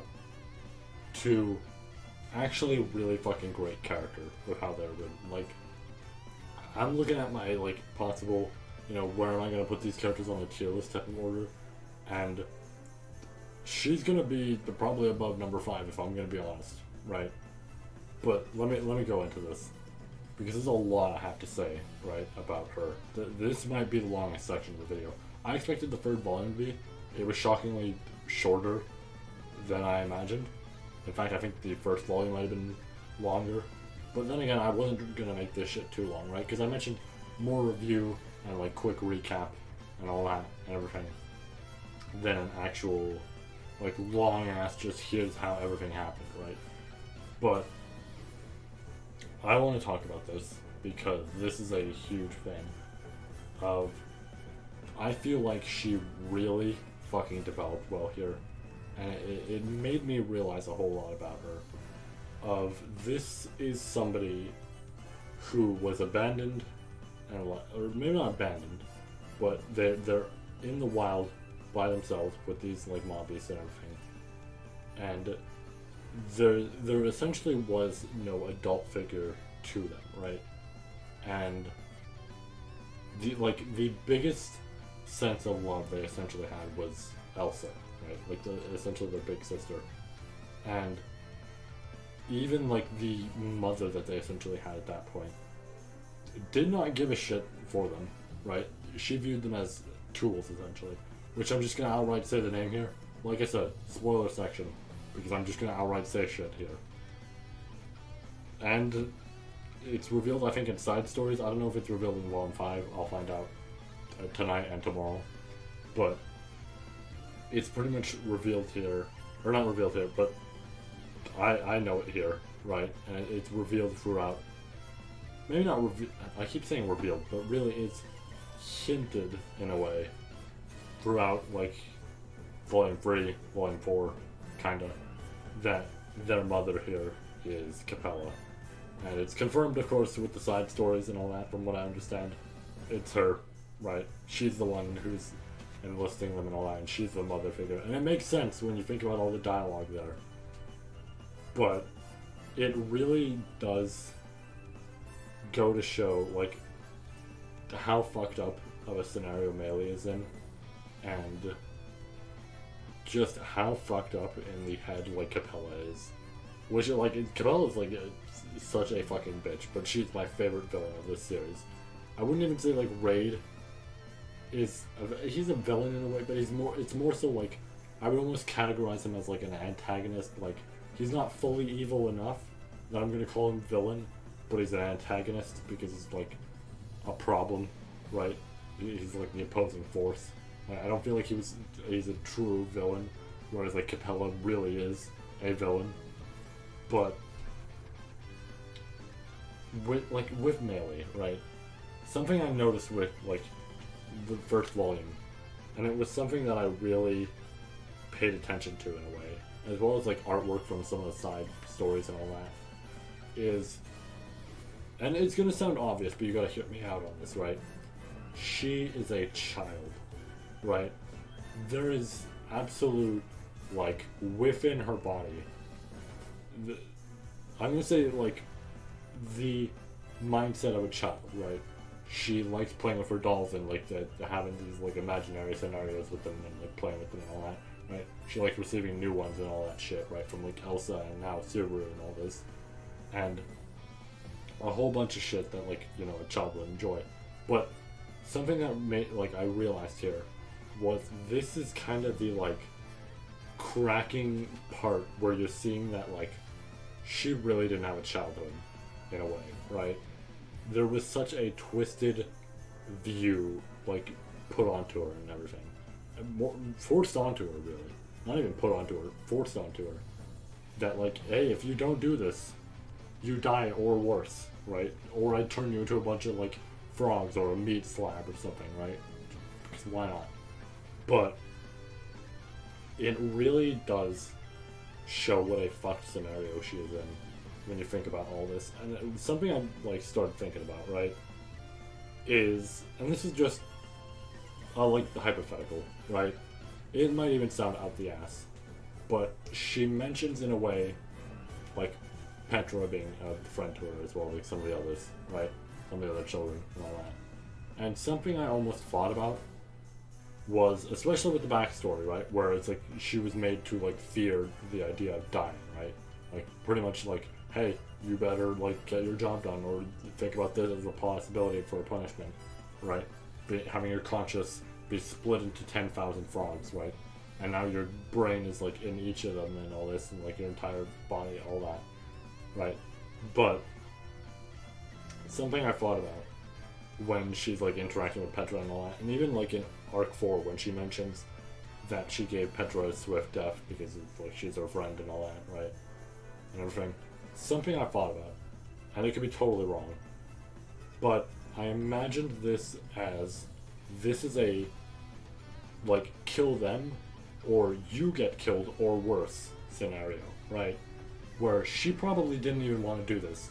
They were probably her actual friends and everything, and this was something of, like, if I don't kill them, frogs, right? And it's like, it's a legitimate fucked scenario to think about. And the backstory, I'm really glad I, like, got to see it, of course, and everything, because it really does further add on to that, of, like, even Elsa agreed that, like, no, this person's a fucking, like, psycho, right? This person that we work for is a fucking psycho. And it's funny that she's saying, like, it's almost ironic that she's saying that, considering, you know, but it's, like, it's true. I can't even judge her for saying that. It's really, like, it is fucked for Meili, right? This is a child being forced into a scenario where she'll have to, like, kill her friends, or else she suffers a worse fate. She'll have to do all this shit that she probably wants to do, or like, she won't be able to do all that shit she wants to do, or, right, like, all this just being forced onto her via Capella. And I almost want to say this, right, because it's going to sound bad, and, like, you might have to hear me out on this one, but with, let's say, for example, the other Get Into I did, right? This is going to sound random, but hear me out. The other Get Into I did, which was Yakuza 7, right? I don't argue all of Yakuza, but especially Yakuza 7 feels like this. It gives a very humanized view of, like, criminals in a way, right? About how not all of them are, like, actually bad people. It depends on their circumstance, right? And you're gonna have to hear me out when I say this, because I don't mean this in the way you think I might, but this almost feels like that, like, right? This view of, like, there's almost a human part to this for, like, the assassins here, right? More so Meili and Elsa, where it's like, and I know it sounds weird considering, you know, Elsa, right? How she acts, but there's a genuine, like, sister type of, like, relationship here where they both care for each other, that it does feel very human and everything. And it's, like, super, I don't know, it's super fucking, like, good. It actually feels like these are, like, people trying to essentially get along and live together and all this shit. And, like, there's this looming threat in the back of, like, a person who is not right, like, not right in the head at all, not right at all with how they act, just looming over them, making them do their jobs and everything. And it's fucking crazy, dude. Like, if there's going to be, I know about a fight, right, later in Volume 5 of Arc 6, right, and that's a huge one. That's something that I was very much hoping for, I'm very excited to get to it, and I'm very excited to talk about it. And I might go into a bigger detail about it when I get to it. But similar to that, I absolutely want Meili to be the one here who essentially like takes out Capella at some point, because like at this point it really should be her. It'd be fitting because Mob-Base used her versus the fucking beast itself, the person who could become like anything living, I think, or even more possibly. Plus, it would really fit to like a scenario of like essentially just paying her back, right? Like giving her a full payback on that, because man, it's like it does make me feel bad for them, and it's like it makes you feel worse for Meili when like essentially when Elsa dies, right? And it's like, in a way you're glad she's dead, in a way, because it's like, okay, she was like an actual serial killer, but it makes you feel like fuck, right? Like for Meili, because it's like she has nowhere to run now, right? The thing you're almost thinking to yourself is, if these people want her dead, right? Like Subaru and Amelia are fine with her, right? Overall, but if this was somebody else possibly in charge of this shit, it would be like both sides want her dead. Capella would want her dead because Elsa's like not coming back with her, and she's like, well, you pretty much failed your mission, and she's dead, so here you go. But and then the other side is like, she doesn't know if she can trust anybody there, and it's like, it is a really bad scenario for her. Like, it makes me glad that she gets this turnaround in Volume 4, at least, like, where everybody's trying to help her and be the bigger adult for her and everything. It does feel like she's now going to at least be able to do like what she desires and everything, right? What she wants to do. It's, I don't know, she has really just like become such a good fucking character in such a short amount of time that it is crazy. And I want to know more about the shit they mentioned in Arc 5 about her being rescued or some shit, or like an attempt to rescue her or something. I want to know more about that.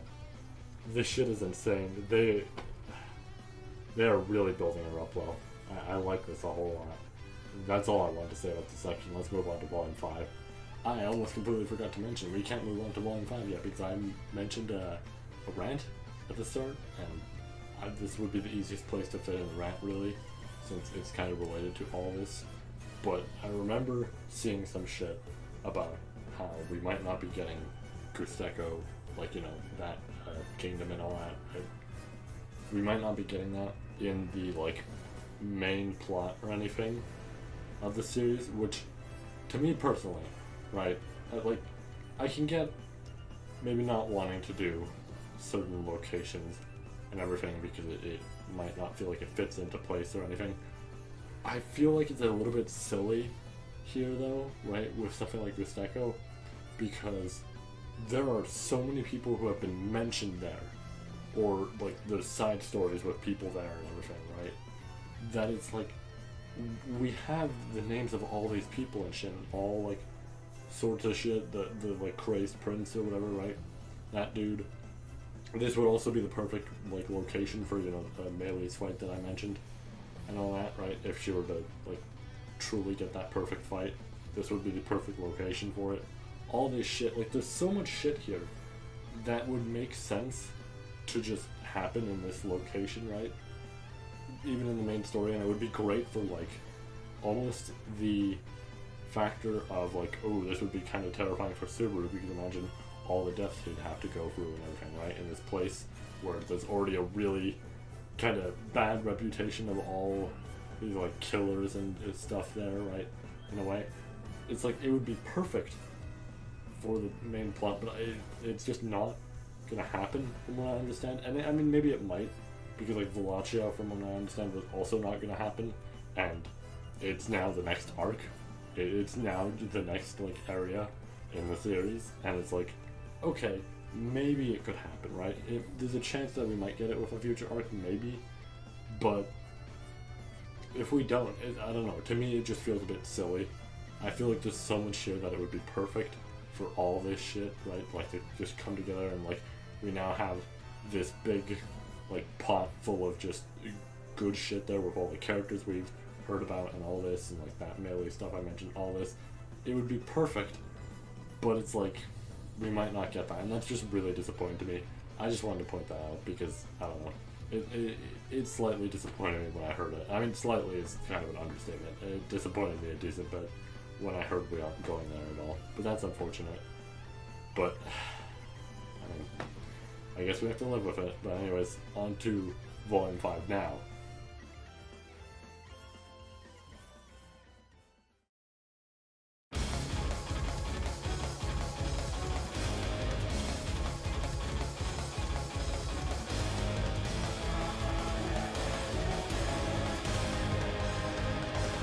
Alright, so Volume 5.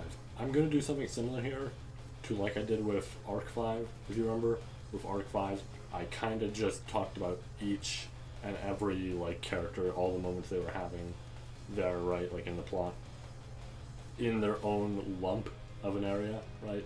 I'm essentially going to do that here once I get past the first bit of stuff, right? All the stuff relating to like Louise and all that, right? That stuff, once I get past that, I'll do a big like just lump of each thing, and I'll have the order of how I want to do each one, right? But of course, for now, we gotta talk about the first good bit of what's going on. So, at this point, Subaru's trying pretty much every route possible he can take in this scenario, because this is a really bad scenario, right? Raid, Lie, the Scorpion, Satella, all this, right? Which, I mean, he now knows the Scorpion's Shala, but still.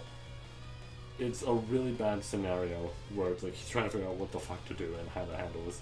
And it gets to the point where he tries almost like every scenario, and it is like he dies 15 times, which makes it like 26, I believe, is the max death count for this arc, and it's like, fuck, right? Like that's huge. I did not expect going into this the death count was 26, mostly because online I'd seen, I'm gonna say like different results for the total deaths, but I guess because these chapters at the time of those posts were still coming out, so that it wasn't necessarily a true total, it was just the total of that amount at the time, right? But damn, like 26, holy shit. I really wonder if a later arc will have more, but I don't know, like that's a decent bit, right? And albeit these ones go by fast, like I think it goes like 1, right? You see the first death, you see the second, then I think it jumps to like 7, and then I think after it jumps to 7, I think it might jump, I think it jumps one more time to like 12 or something, before eventually jumping to like 15 or some shit like that, right? Something around that. And after that, after it hits 15, Subaru's just in the library, right? He doesn't know what to do at that point, because this is a problem. There's no real path that really leads down like a surefire victory, something like that. There's nothing that like really can essentially turn the tables around in any of the scenarios, right? So this becomes amazing. What? This becomes a massive problem. This becomes I mean, technically speaking, it does become amazing, because like fuck, this is a really desperate scenario for him. And I'm gonna make a comparison later when I make the full fonts on the arc, right? When we get to that section, I want to make a comparison here to a certain other arc, because I feel like there's a lot here that's kind of similar, but I feel like this does it better than that arc. Don't get me wrong, that arc is still really good.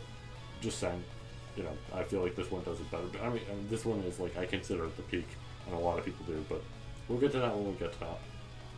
But he, using the power of like greed, right, the greed factor and all that, he finds his own books in the library, which are there.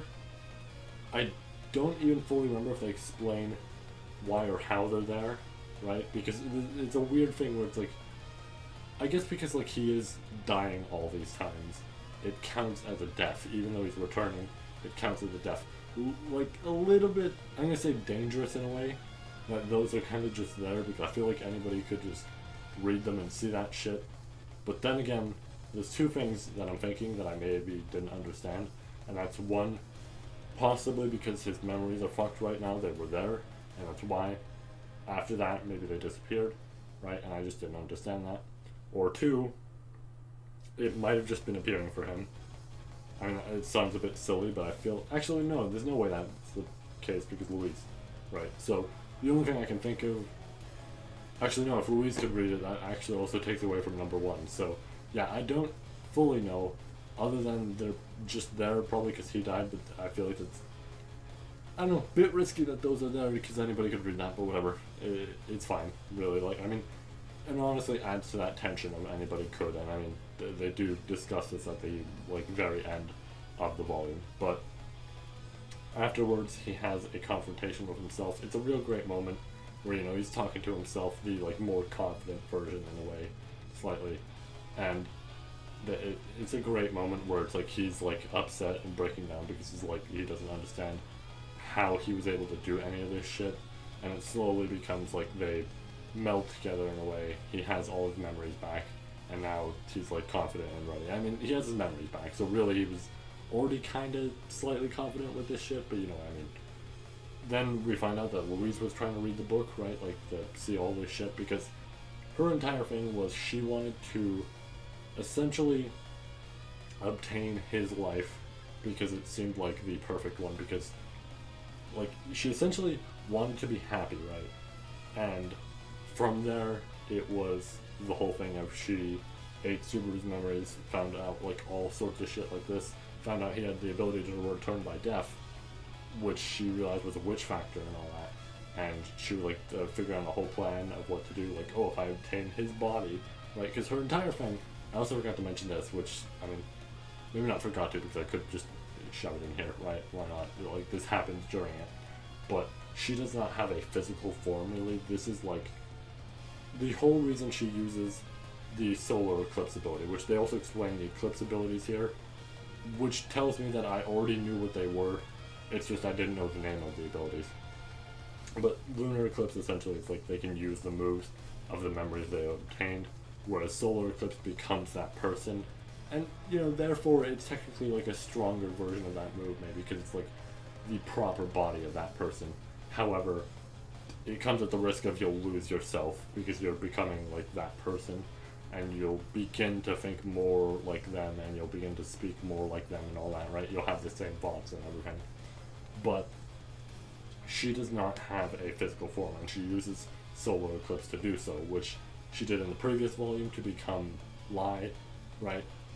And essentially she was going to use something along the lines of that, or more so, obtain everything she could from Subaru, essentially destroy him, and then become him, right? And that was the life she was going to go through. Unfortunately, this shit doesn't work out for her. I mean, I guess fortunately for, like, you know, all the pro tags and stuff, and all the hero side, but not really her, right? Unfortunately for her, she ends up reading about his deaths and everything, and goes into a breakdown because she doesn't understand how somebody can go through all this. Like, she views him as a monster now, and she wants to keep away. And then, after he tells her, like, she lost and everything, and she banishes him from that area, right, we find out there was a second Louise, or more so they do explain that there was a second one, but she was able to clone herself, essentially, using, like, her ability. And that second one had been in Subaru the whole time, which, to me, explained a whole lot that I didn't understand at first, right?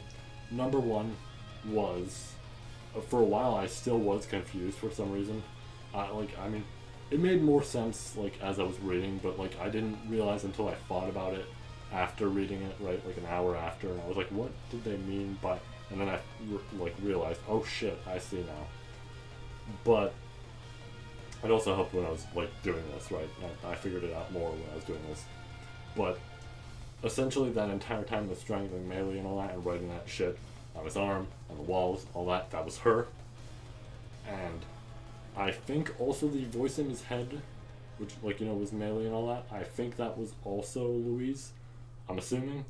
From what I understand, that was probably her. But then again, I feel like that voice could have kept going later, so I'm not entirely sure if that's correct. That might have just been him going insane, right?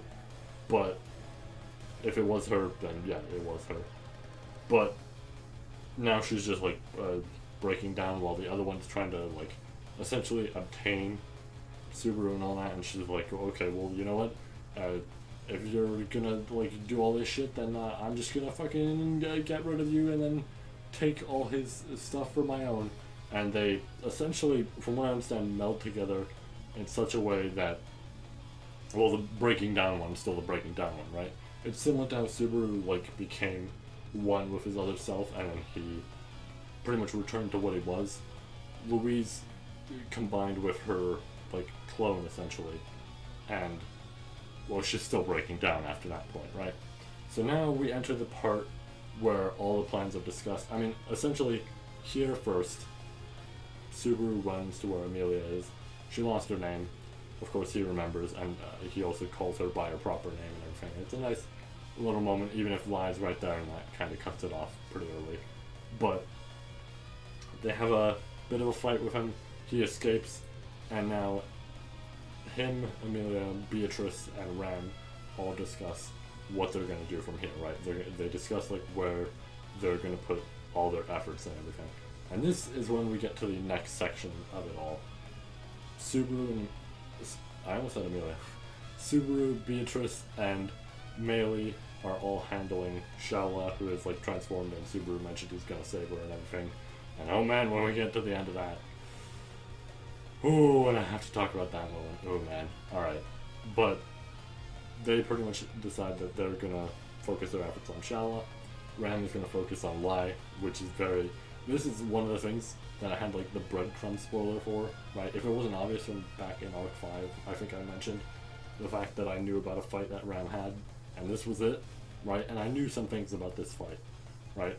Because I decided to take a little peek back when I was like, when I had heard about this fight and everything. I'm like, I kind of want to take a peek, so I kind of did a little bit. I didn't remember the details enough that it was enough of a spoiler, but there were a few things that I did remember that were like, oh, I guess that is a spoiler, but that's cool to know, right? But this fight was something I knew about and I was very excited for. So Ram versus Lai, that's huge. Amelia decides that she's going to just essentially, or not she decides, but you know, they make the choice that she's going to go all the way up and like clear the trials. She'll be the one who clears the trials and everything. She's already cleared the second one, so it's whatever, right? And now she just has to go do the first. And then Julius, of course, is going to handle Raid. Echidna will join him there just to like essentially motivate and give him more confidence and all that in a way, right? And I believe that's it. I'm just making sure. I'm like, in my head, I'm like, I think that is all fronts.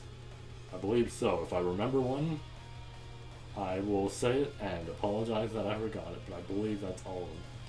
Now, we'll go in the order of...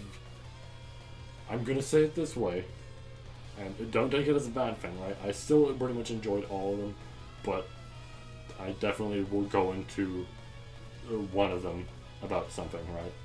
I'll go into it in the order of, well, two factors, right? How much I enjoyed them in a way. For at least like two of them, I'll go into that, right? For how much I enjoyed them. I'll factor it like that. And then the other two are more so like, it makes more sense to do it this way, right? Actually, I guess the second one, I guess there's one in that second factor that I could speak about a decent bit earlier, right? And then talk more about it later, afterwards. So, you know what?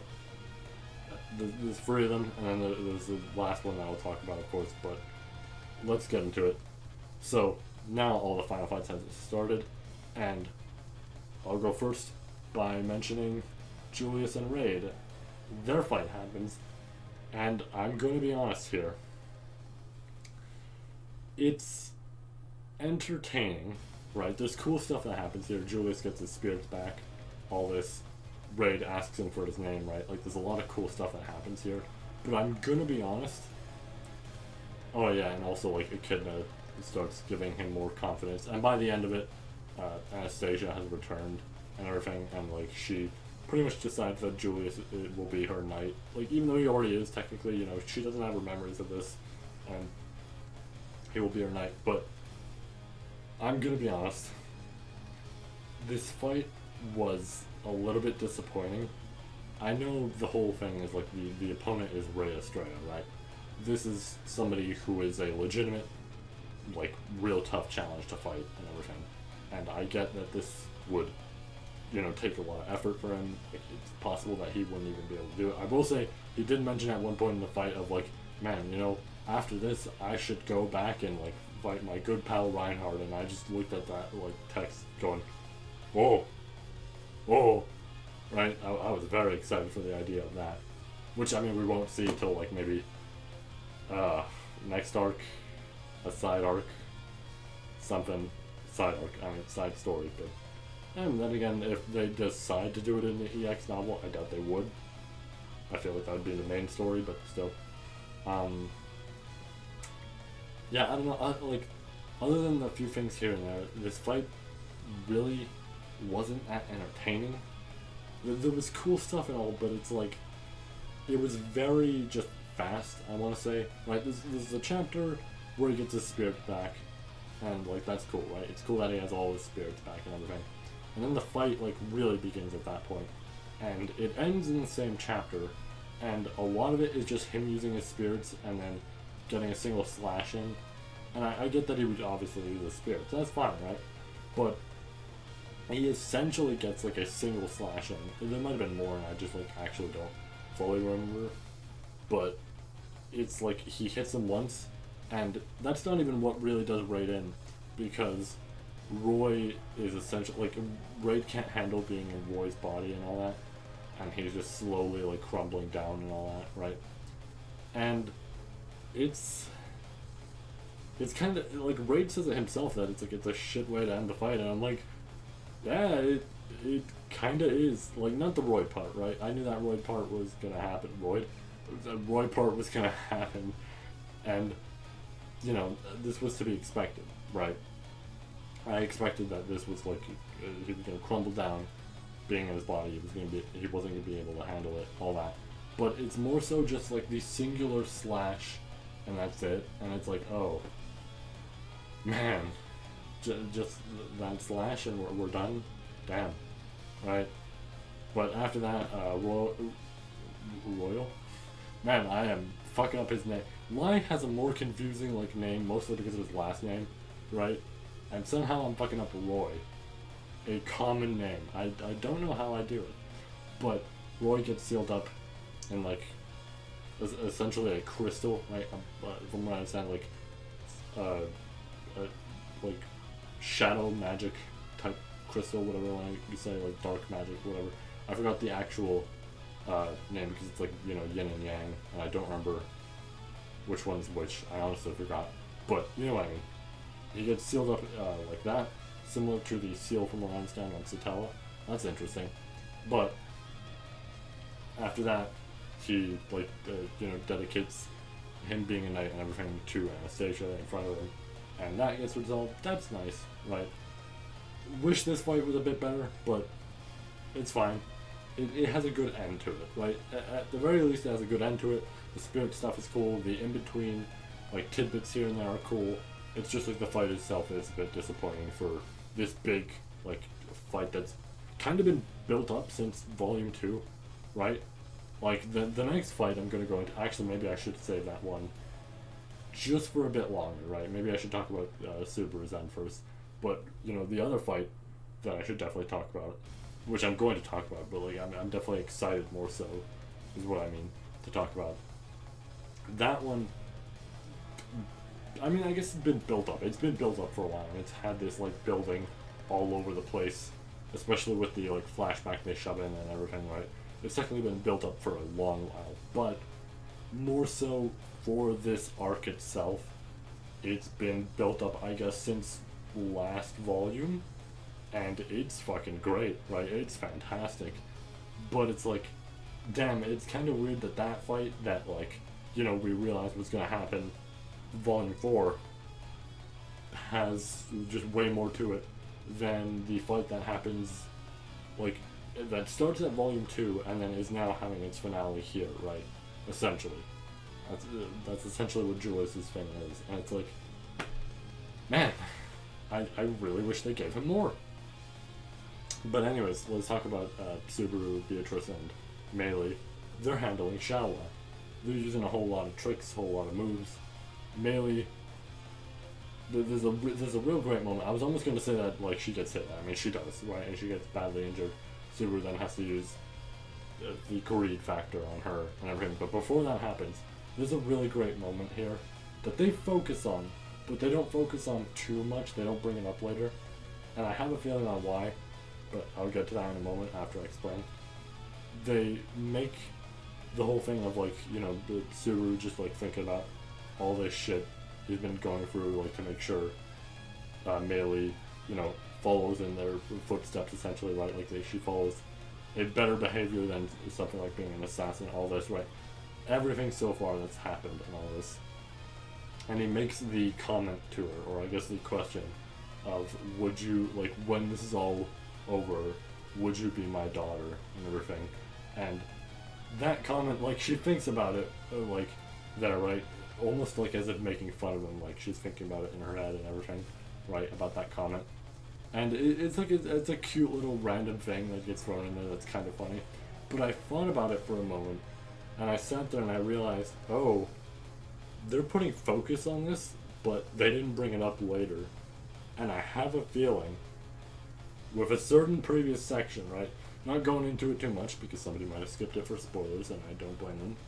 But with a certain previous section, I have a feeling that that would get brought up at a certain moment, right? Just later on in a later arc, it would possibly get brought up, and we'd maybe see what happens from there. And that has me intrigued. That has me very intrigued. But anyway, she gets hit after that, and Subaru has to use the greed factor. Eventually, she's like getting healed and all that by Beatrice while they're trying to figure out a plan, because also the witch beasts are after them now, right? That's like a problem because fuck, like Meili's out, so now they have to deal with the witch beasts and Shaola. And wow, I now realize I keep switching between the two words of witch beasts and law beasts. It's really just whatever my brain decides to go to. It's kind of similar to like all the translations and the names on there, but whatever. But that's how that fight's going. Eventually, Julius does hop down and like essentially intervene in the fight so that he can also join in and help with fighting Shaola so they can heal Meili. And I mean, I guess it's a good choice that I did bring up Julius's part first, because saying this part would have been confusing a little bit. But, you know, that's happening. So that's like great. Now they have Julius and now they can focus on healing Meili and all this, right? Becomes a whole lot easier because now he can kind of fight Shaola.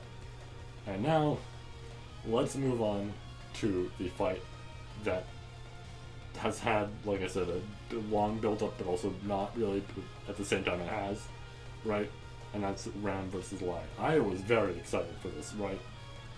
There was two big reasons I was excited to like get to Arc 6, right? But my drive for reading Arc 5 was legitimately so I could get to Arc 6. And there was two reasons. One was the finale that I knew about immediately, like after I'd watched the anime. Maybe not immediately, but like the night of, right? The night of finishing, like watching the anime. The finale was something I searched up because I just needed to know.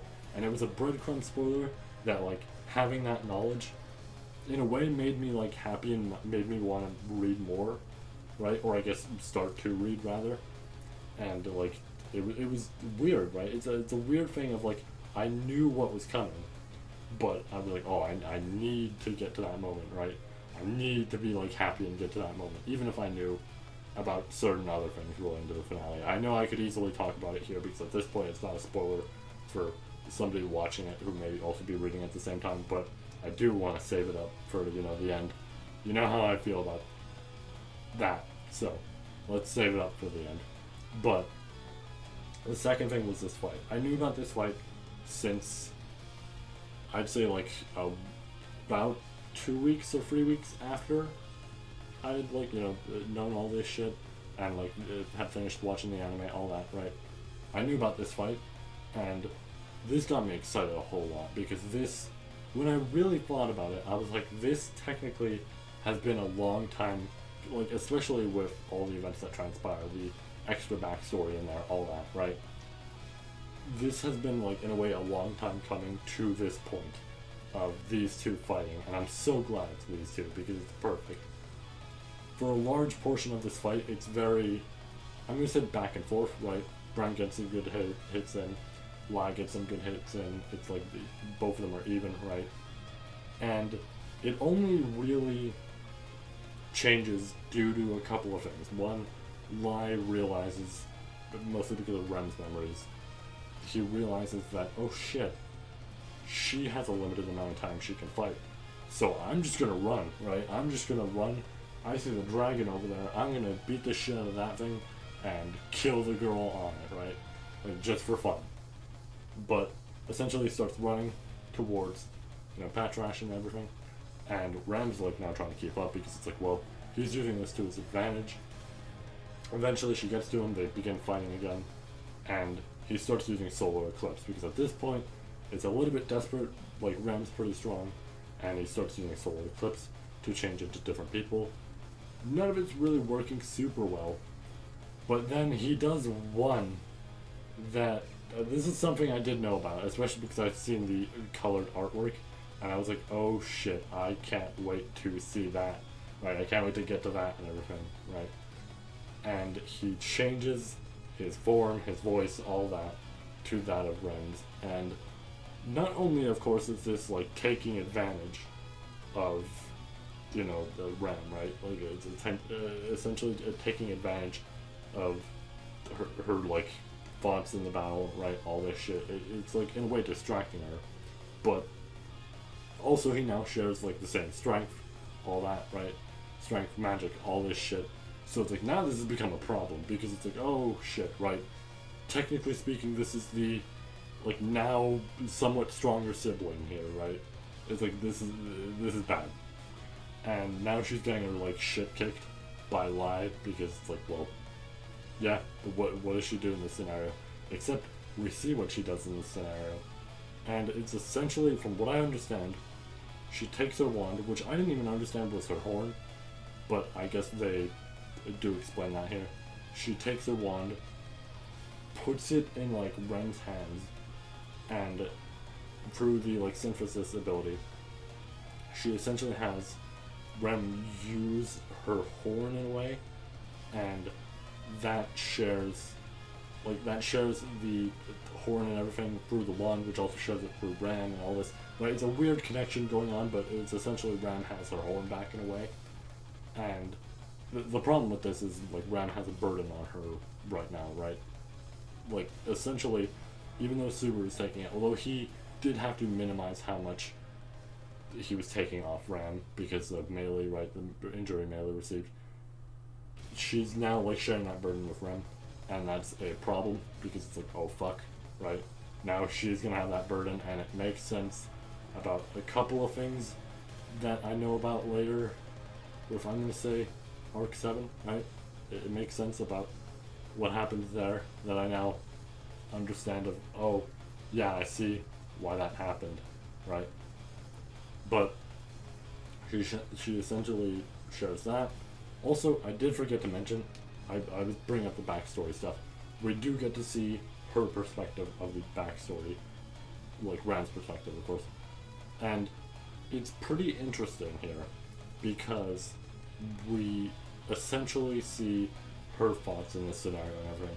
Also, I don't know why I thought this or something. I guess because, like, a lot of the stuff with memories related to, like, gluttony and all that, it's the whole thing of essentially that moment gets patched up as if that person wasn't there, right?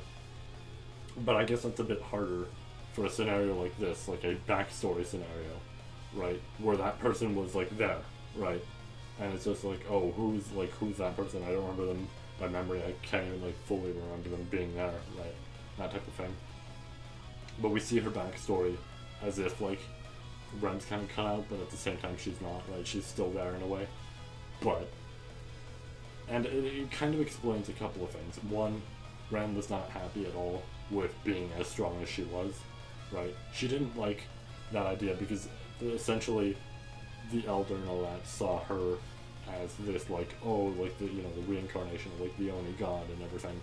But she didn't really want that. Her whole goal with her life was to just live her life, like, with her sister and everything, and, like, protect her sister, all that, right? Simply shit like that. Not become strong and just be strong and all this, right? like be the strongest of her village and all that. Like she didn't give a shit about that, and in fact she didn't like it because we get further explanation about the horns, which they might have explained this in like the novel for Arc 2. I'll find out when I get to reading it, but we find out that, and I mean I kind of expected this myself, but we find out that the horn in a way has a bloodlust type of message it's sending through the brain, right, as the horn's coming out, and the more and more you're killing people around, the more and more that message gets louder in a way, to the point that eventually you'll just go insane. It makes sense when you think about Arc 2 and what happened there, right? So that's almost what happens there. Of course he gets interrupted because of Rem and everything, and one thing leads to another, horn cut off, all that. But something interesting here that I didn't even think about beforehand was the idea that Rem would have been happy about her horn being cut off, because she is. She says the exact same line of "it finally broke," right?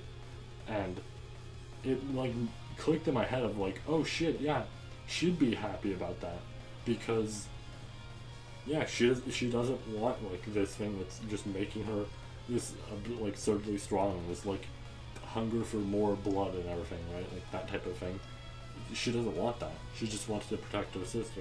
And in a way, we kind of see more here of I almost want to say that they both have this thing with the backstory where they both feel it was their fault in a way, right?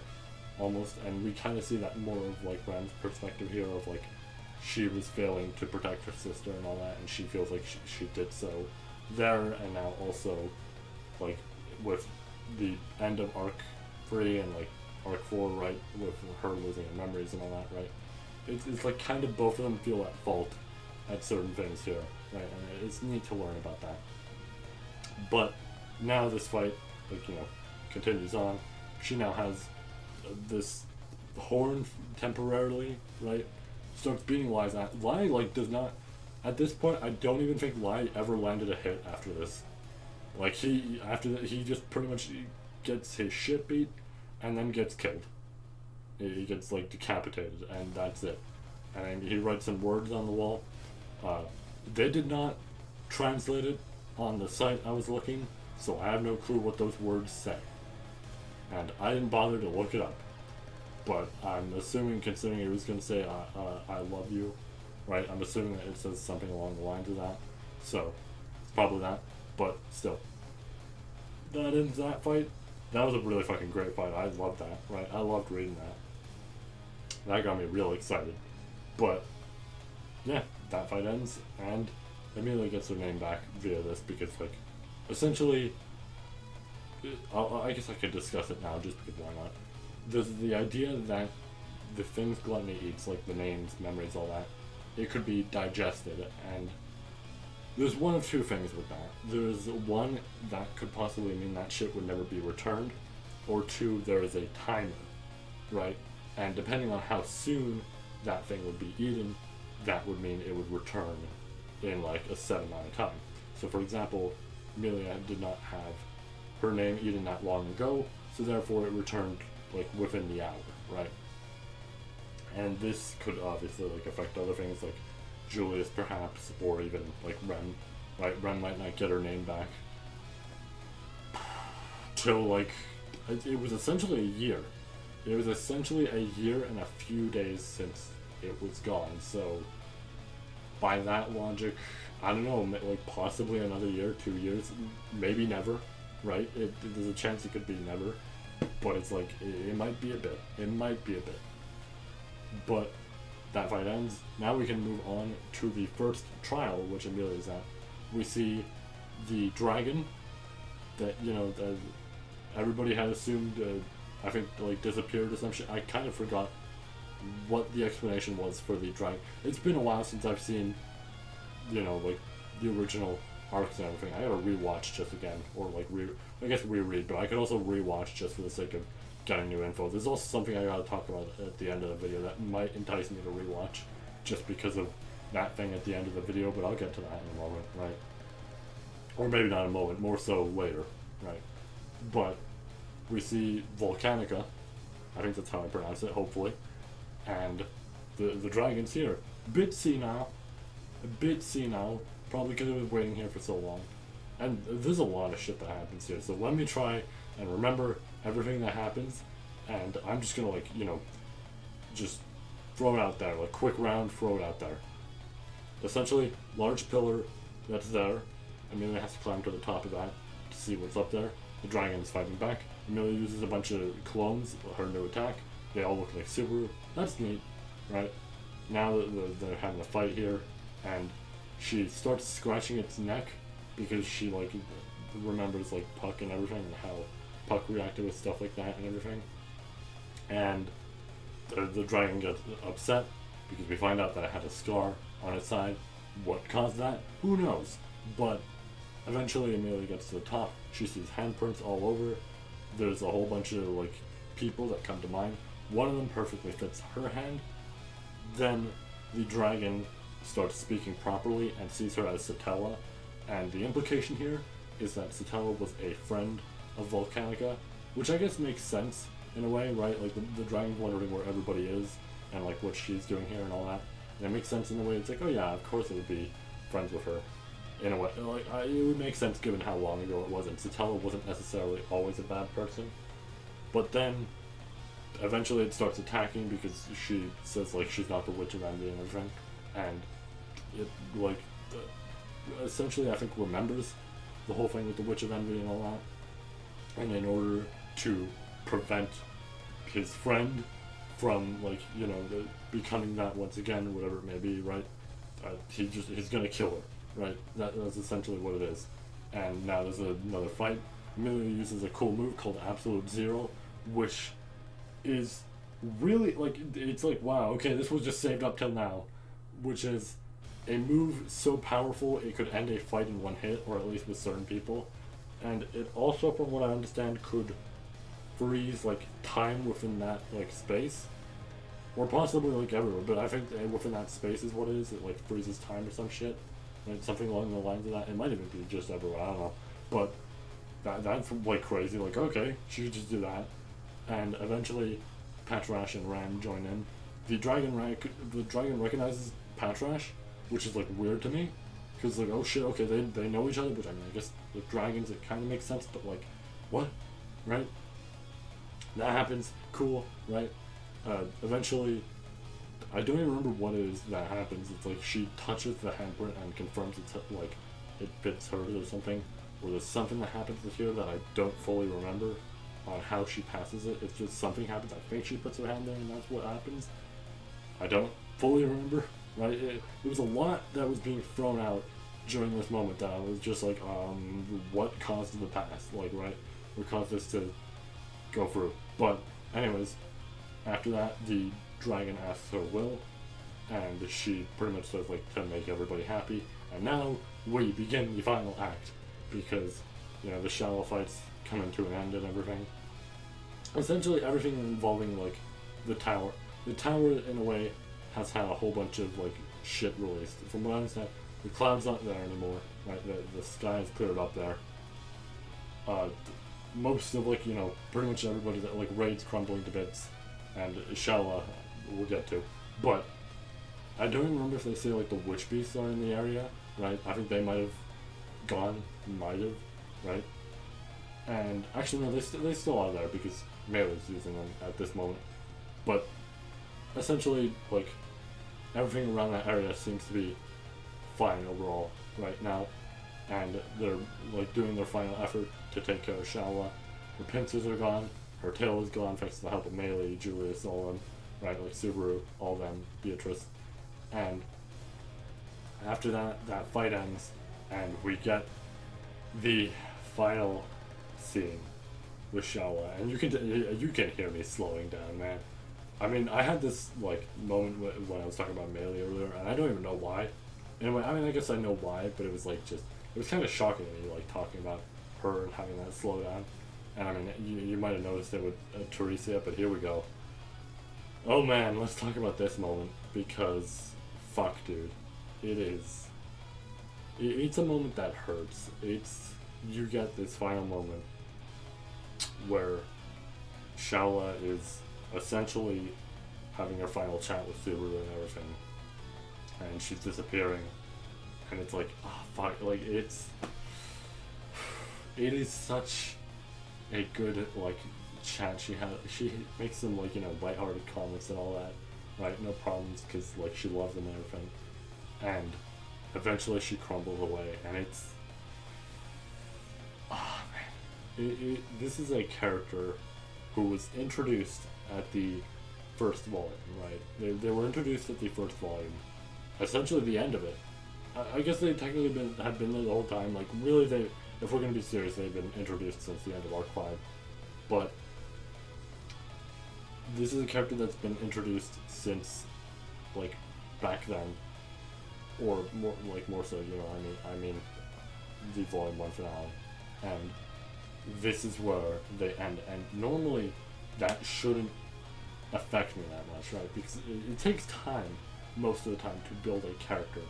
But she's had so much building throughout this arc that it is painful as shit to see her like crumble away, and especially given the scenario of like, I'm gonna make the comparison now, because why not?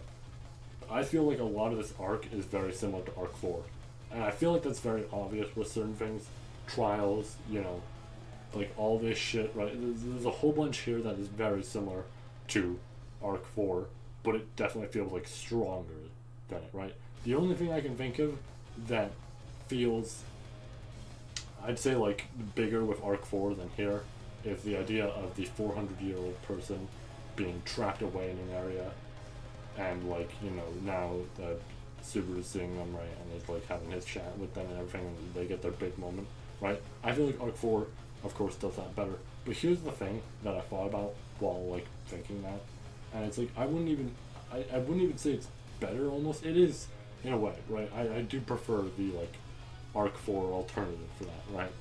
But the thing about this is I thought about it as something like this moment is imagine this scenario, right? Let's say in this like random hypothetical Arc 4 scenario, right? This random new version of Arc 4, like somebody like Amelia walks up to Beatrice, and Beatrice sees her as like something like a kidnap, right?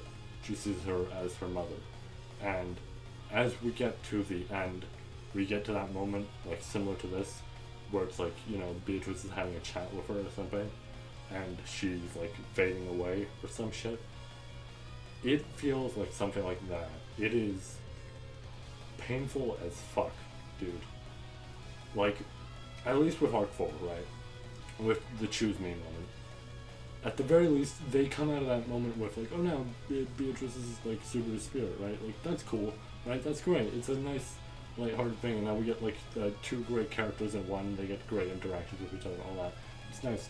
But with Shaola's finale, it is just, she dies, and it's like, and like, Meili really makes it sting in that scenario, and I know, haha, pun you could make there, because sting, but she really makes it sting in that scenario by pretty much saying, like, essentially what's left after that is the tiny little, like, scorpion that comes out of the ground, right? And Subaru treats it like it's Shaola and everything, and Meili pretty much points out, like, you know, without smiling, without anything, like, I feel like it was very clearly, like, hurting her as well. I mean, she spent a decent bit of time with Shaola, right? Like, she probably spent the most time with Shaola, like, than possibly anybody else. Maybe not, like, Subaru and stuff, right? But, like, definitely, like, second most, and Shaola was technically the person who spent the most time with her as well, overall, right? And she really makes it sting by saying, like, just, she's dead, right? This is just a witch, like, this is just a witch piece. It's just a tiny little witch piece. The real her is dead, right? And hearing that line, or like reading it, I guess, hearing it when it's going to get animated is going to be painful as well, right? That episode's going to be painful for me. But like reading that line, it fucking hurt, dude. This was a great character introduced, and seeing that character fade away this quickly,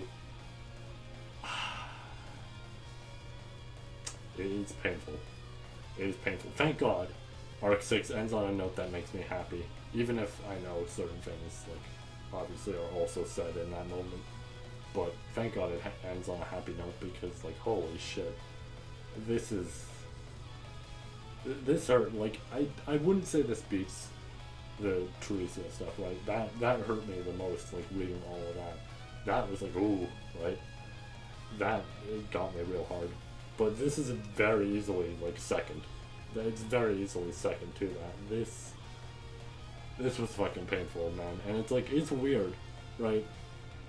I watched episode 18, I watched, like, the Choose Me episode, and, I wipe a tear away, and I'm like, man, those were good. Those were great episodes. Like, man, that sure was emotional. And then I read shit like this, of the Teresa backstory, or the shit with Garfield where he sees his mom and all that, and he, like, cries to Mimi. And it's like, fuck, right? It hurts a whole lot. But anyways, let's go on a happier note, because I'm tired of being in this emotion, So anyways, everything's cleared up, right?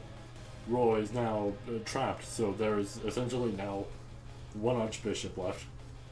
My favorite one is left. The bitch is left, but it's still my favorite, of course.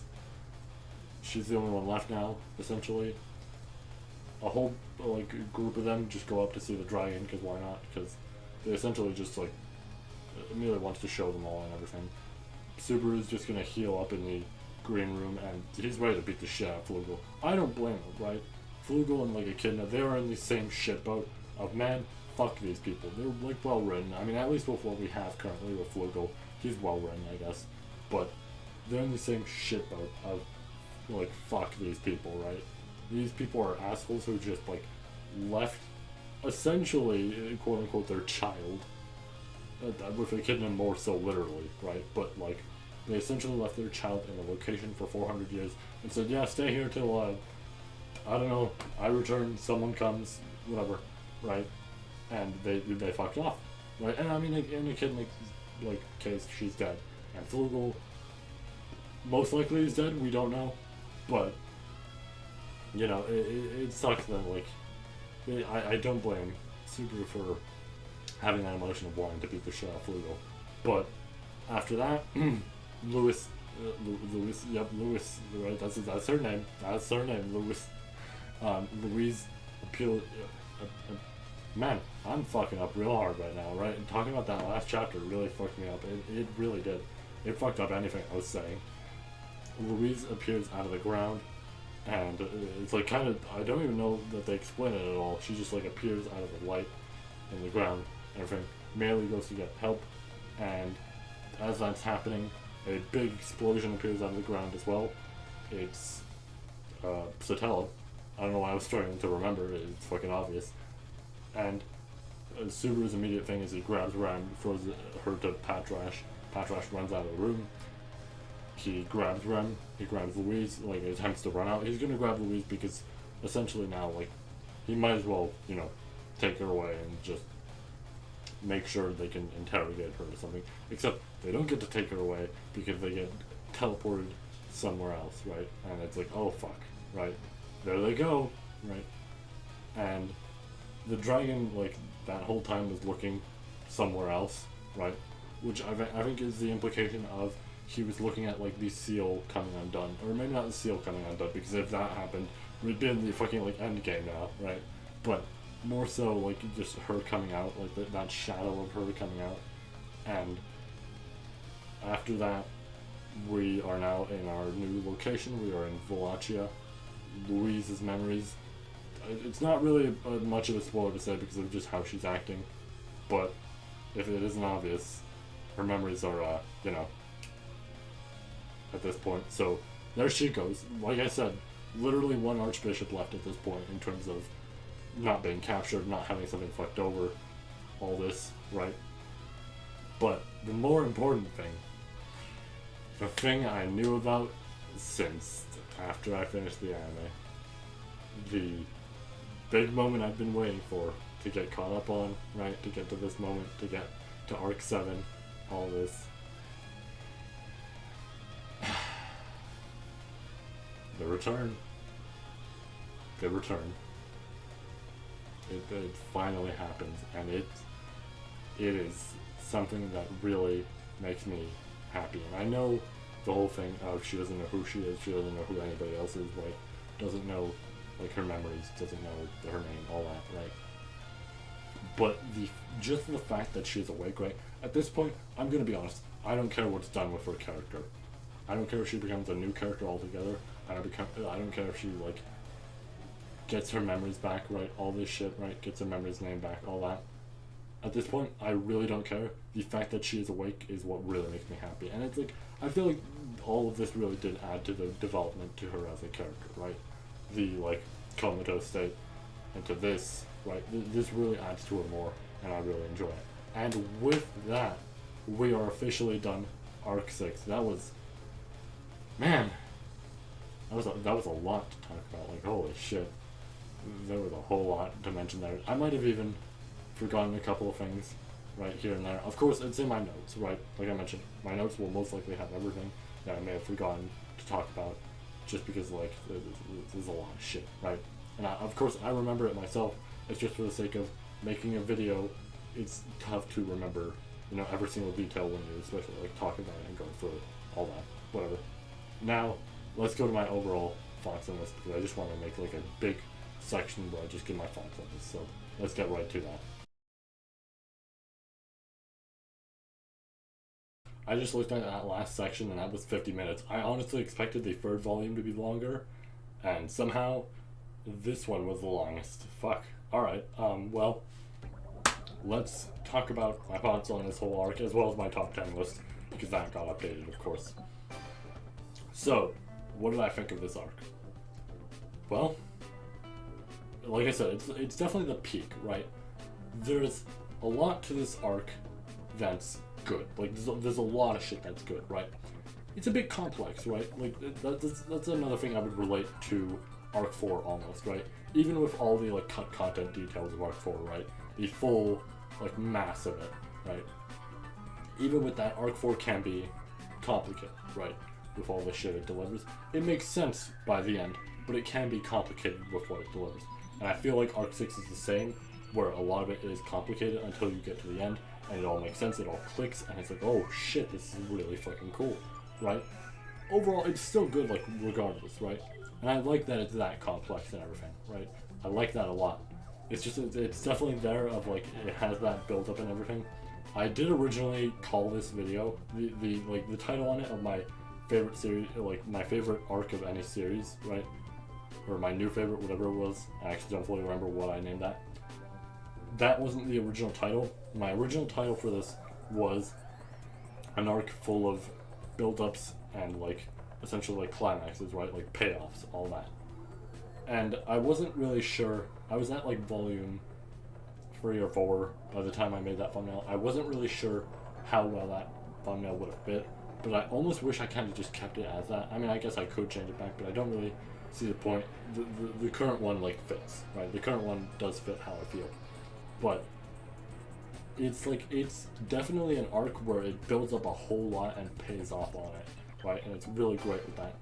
Like, there's a lot of great shit that happens here, like, fight-wise, all this, the dramatic moments especially, right, all that I think it just rounds out to be just a actually amazing arc.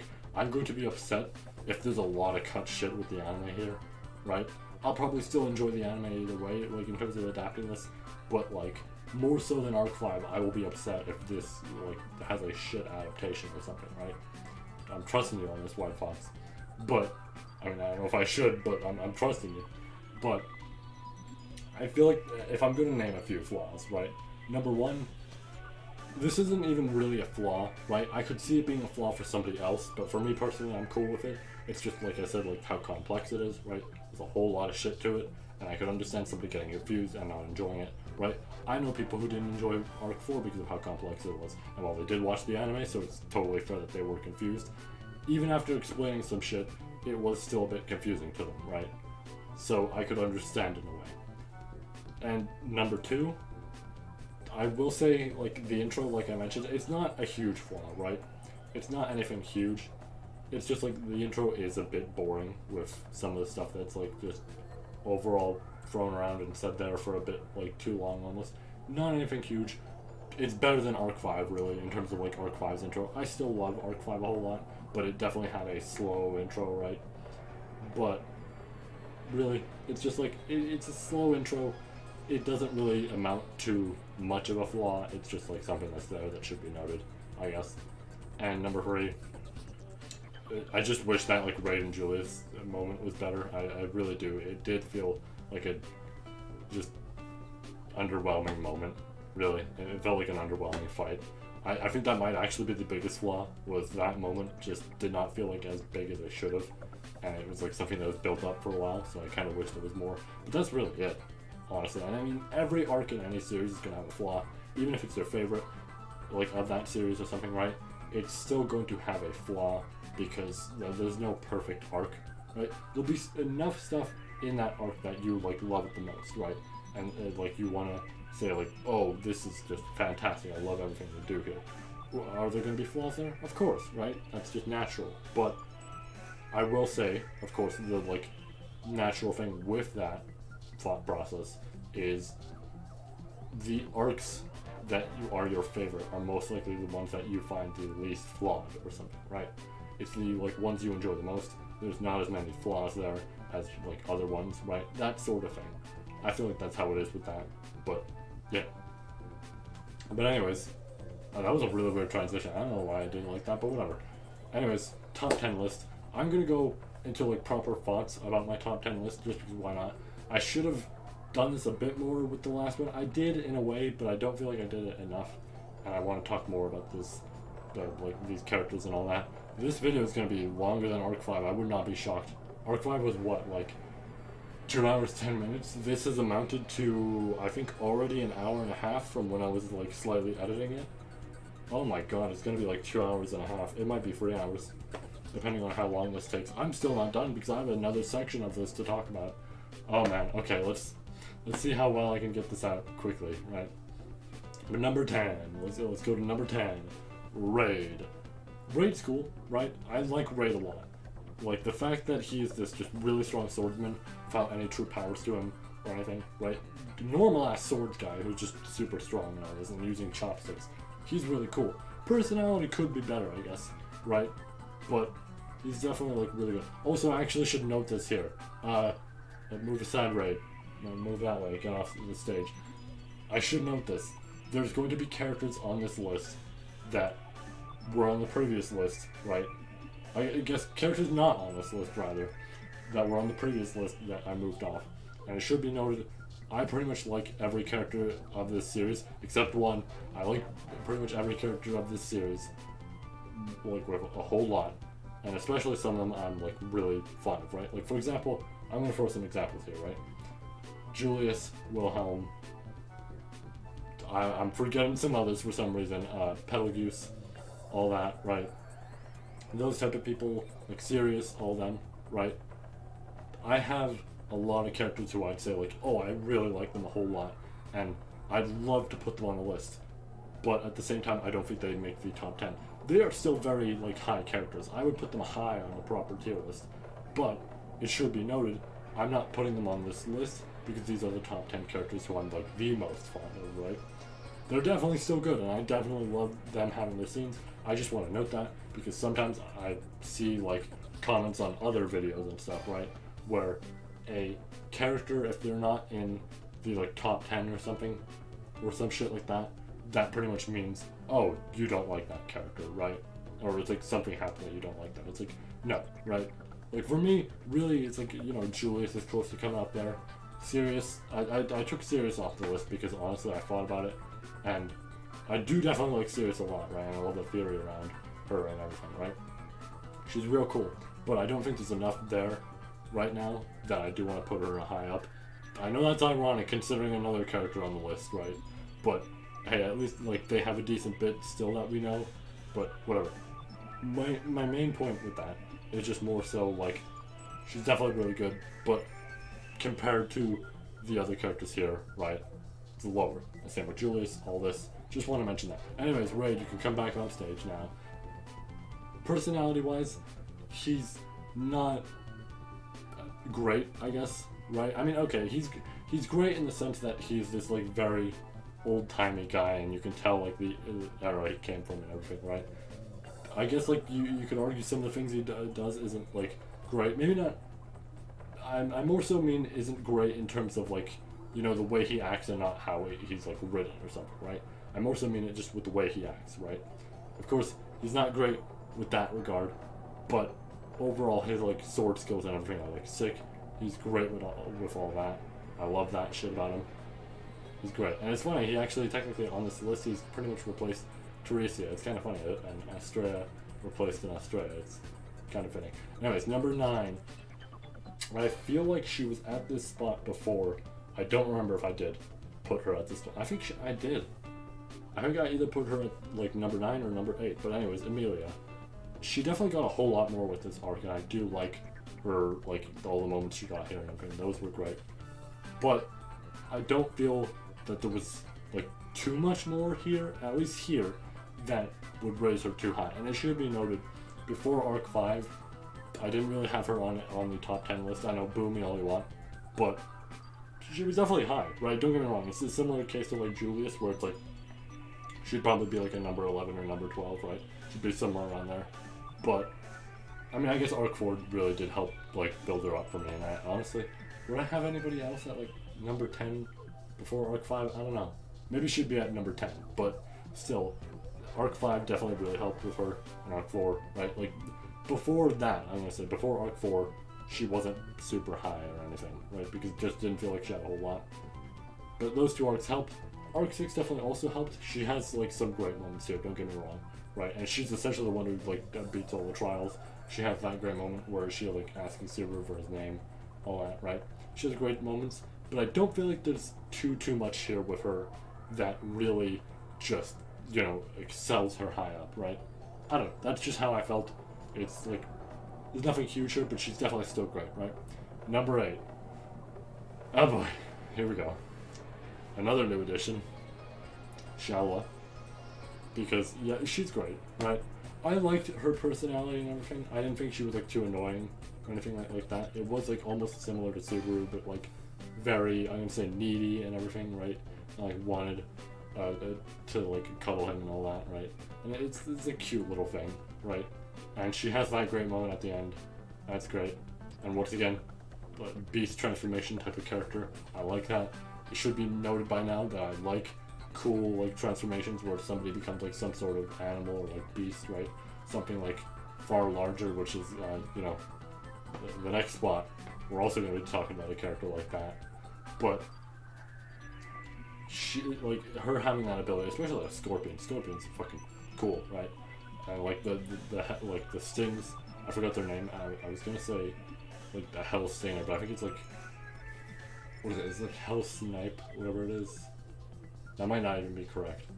I think it actually might be Hell Snipe or some shit like that. Those are really cool, right?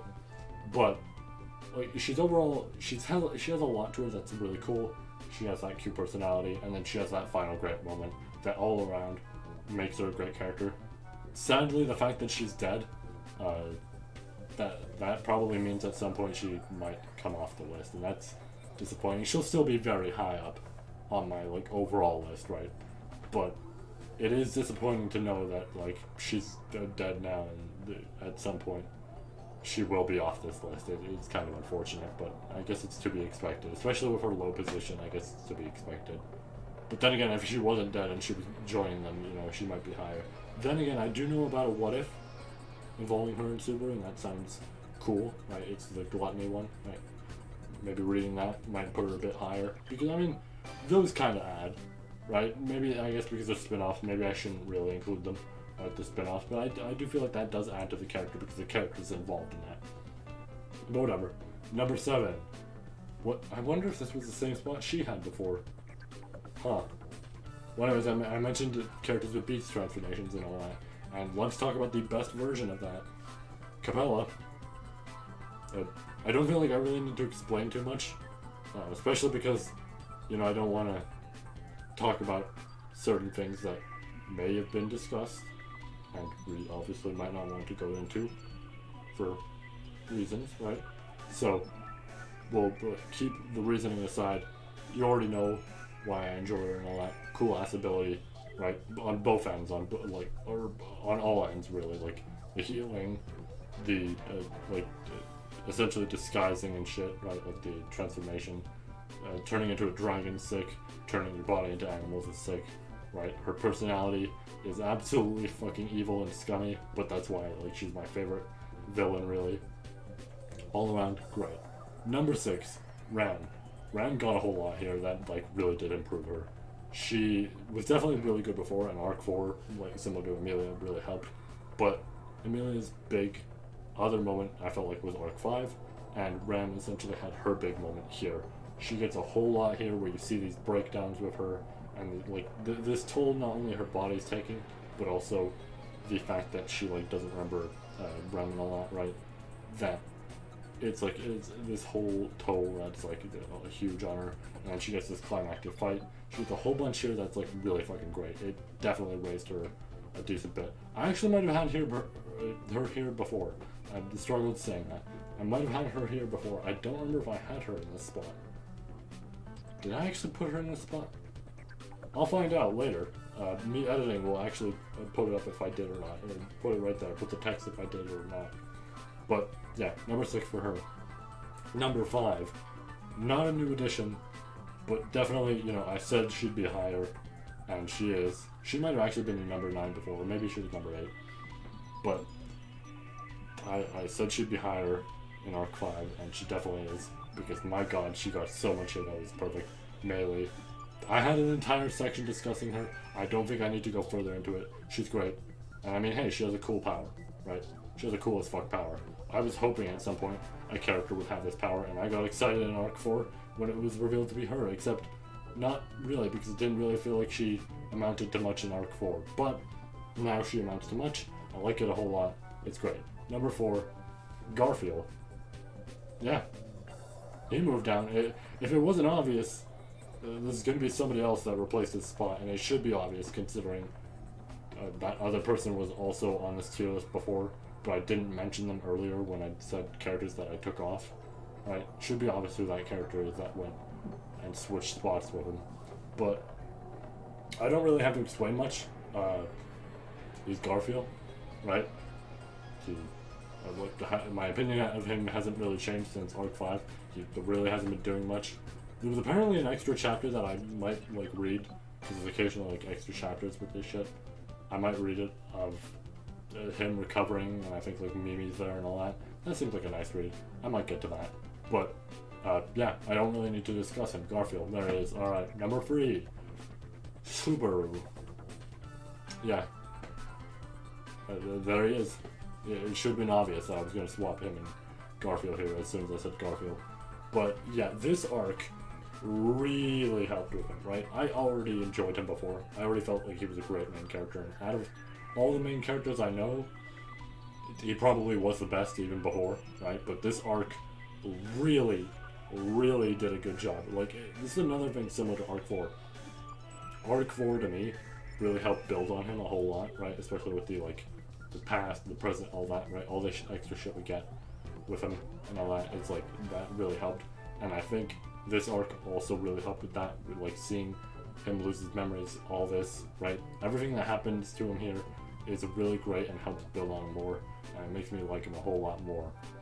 It's great, right? But that's all I really have to say is he became better with this arc, and I really like it. He's now in my 3rd spot. Number 2, Beatrice. I don't have to go much. She hasn't changed her spot, but I will say she did get a whole lot here that was like really nice. She had some really like heartfelt moments and like some sad moments and everything. I liked it a whole lot, right? And number 1, you already know. You already know. I'm happy. I'm happy we're at the end of Arc 6. I get to see her back. It's great, right? It's fantastic, and I like this development. I'm in a way glad that she doesn't have her memories and shit, because this is gonna like make her even more interesting. That's like partially why I like the characters, just how interesting she is, right? There's a whole bunch of reasons, right? I like pretty much anything, like the cute shit, the cool fucking demon form, all that, right? The Morning Star, all that, right? There's a whole bunch I like there. It's a big hot pot of that, but definitely a big part that plays is like how much she develops as a character, and this really helps, right? This really helps and adds like a more interesting flavor to her. But yeah, she hasn't changed, and I don't think she will really change her spawn. It would take a lot from either like Beatrice or Subaru or somebody like that, right? But that's overall my top 10. Now, let's get on to the last section of the video before I end this off, because there's something I want to talk about that got announced today, or rather got leaked today that I'm making this. I actually made this 2 days after. I forgot to mention that, I think. This is not Saturday, this is Sunday. I'm sorry I lied, it's been 2 days, it's been 48 hours. But there's one more thing I want to talk about that got leaked today that I feel like I need to discuss. So let's get into that before we end off the video. This video is 3 hours long, isn't it? Well, fuck. Well, anyways, let's talk about this, because I need to talk about this. I feel like it's important, right? Especially now. Some people might want to know my thoughts on this, because why not? But it just got leaked today. How fitting timing, right? I just finished Arc 6. I had been watching episode 18 with a friend who I'm like currently going through the show with him very slowly, but we're making our way. But all this shit had happened during this time, and while all that was happening, it got leaked that a third season was being made. Arc 5 is officially getting animated, except it hasn't been an official announcement, right? Take it with a grain of salt. It's a leak, but from what I understand, it is a pretty damn trustable reek.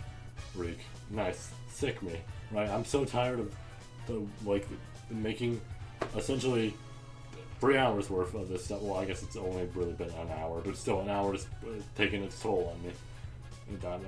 I'm RAM right now, right? I'm slowly slowing down, but it's essentially a pretty damn trustable leak that, yeah, like we're getting another season. Now, how do I feel about this, right? Because I got some opinions, and honestly, personally, I'm gonna say half-half about this, right? I noticed a common opinion, and I'm very half-half about it. On the one hand, I do agree that people need to calm down a bit, right? Because I noticed that some people obviously were saying like this is gonna suck, right? Because it's White Fox and everything, right?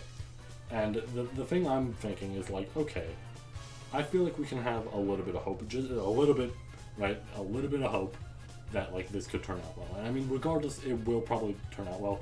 We'll see all these scenes animated. We'll see the city animated, and that's something I'm very excited for. We'll see the characters animated and all that. We'll see, we'll hear rather the voices of all of them, and especially one of them is really important considering the thing I mentioned in the Arc 5 video. We'll see if I have the ability to see the future with my dreams, which is ironic when I think about it. I mentioned that in the previous video, and I didn't even know about the whole line in Arc 6 about Subaru thinking he had, when his memories were gone, he thought he had the ability to, see the future with his dreams and all that, right? I didn't even know about that, so it's kind of ironic that I had that moment with the Arc 5 video, or I guess slightly, before it, a few weeks before it. And shit, right? It's something that happens in Arc 6, quote unquote. But overall, right, we get to have all this shit, and that'll be pretty nice in my opinion, right? I think people need to calm down about complaining too much of this. There's gonna be some enjoyable stuff here. Now, on the other hand, it is a bit worrying. This is nearly a year after Arc 4. Now, there's something I will note is, and this is something I've always noted, right, with Arc 4 rather, is Arc 4 did have a decent bit cut out of it, but unless it started work, right, unless the work of Arc 4 started a year or two before COVID, right, if that happened, then I'm not going to excuse it, right, but I feel like Arc 4 was affected by that, right? They definitely had to make some timely costs and everything because of that, and they might have had to cut out shit as a result. And I know some people could have just said, well, they could have just waited till it's done, but here's the thing: companies are weird, right? They might have select dates for shit for to come out and everything, and especially because from there it leads to merchandise, all this selling shit, right? It's the simple flow of how things are. I wouldn't be shocked if it's like because of COVID that this shit got fucked up. So maybe this will be better, right? It might be better. Now that said, White Fox does have a habit of cutting out shit from the series, even before that, even with other animes, right? Because I know some shit that they cut out from other stuff, and it's like, oh man, right? Really, you cut out that, huh? But they do have that habit. But I do want to have some hope that this might be decent. Now, from what I understand, there isn't a huge amount of people on the team right now there, so that's a little bit worrying, from what I understand. And also I've heard, and I don't know how true this is, but I've heard they haven't really invested, which, I mean, the whole thing with like a series usually is you want to invest. It's a risk, but the reward, if it does well, is like a huge payoff out of that, right? From what I've heard, they haven't really invested. If that's true, that sucks, right? Because that's like, okay, they do not care, right? Or maybe not do not care, but more so like they did not think this would do so well. And I mean, shit, look at how well it actually did. But I don't know, really overall, I'm gonna say I have hope, but I will be upset with certain things being cut out, but I'll still enjoy it probably, right? At the end of the day, I'm still gonna enjoy it. I still enjoyed Arc 4, even though I was really confused and I was kind of upset that shit got cut out, right? When I did find out what that shit was. But I still enjoyed it. I still enjoy rewatching it, right? Overall, it's like, I'm still gonna enjoy it. I hope there isn't too much that's cut out, but yeah, I do wish it was possibly later, right?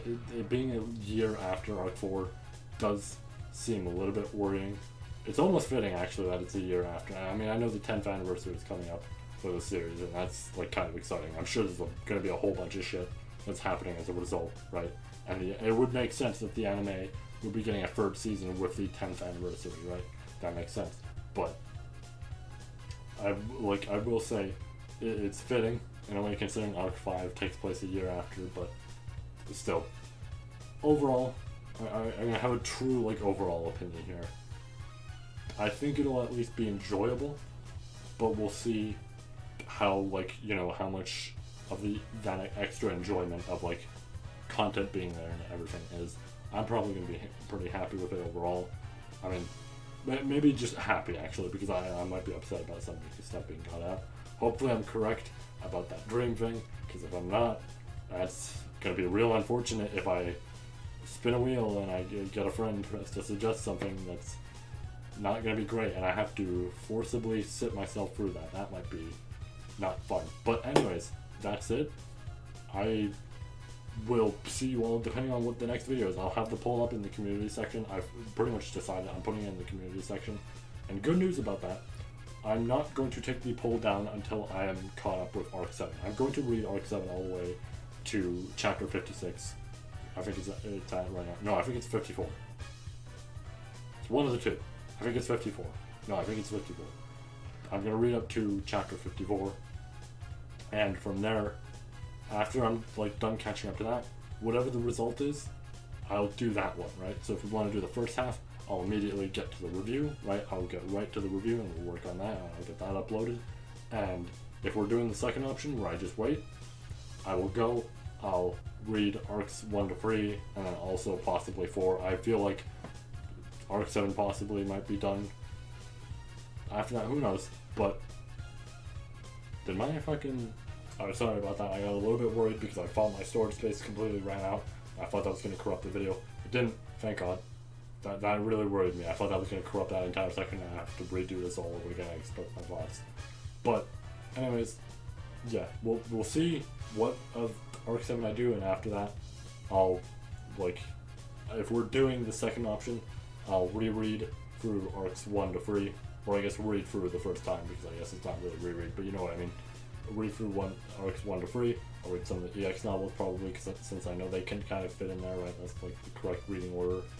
Plus, I'll probably get to the what ifs, right? I feel like I might do the what ifs first. Like, I'm gonna read Arcs 1 to 3 at the same time, right? But it's like, if I get bored at any point, like I said, like, I finish one of the, like, volumes or something, I might be like, oh, let me just read the short little what if story there, right?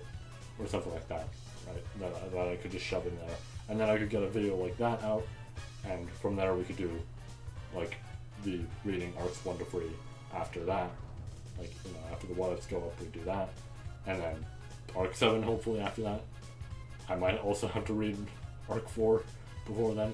I will say, something to note just in general, reading through Arcs 1 to 4, it might be slower than these, right? And that's more so, not only because I'm going to be like catching up to Arc 7 regardless, right? And that like, if we're doing the second option, then that means it's going to be slower to get to 1 to 4. But also, I already know the events of 1 to 4. It's less exciting in a way, right, to read through. I'm still going to try my best to read as fast as possible, but it won't be like something like where I'm excited to see like, oh, what's going to happen next? Like, I'm going to know, like, okay, the white whale is going to appear, right? That type of thing, right?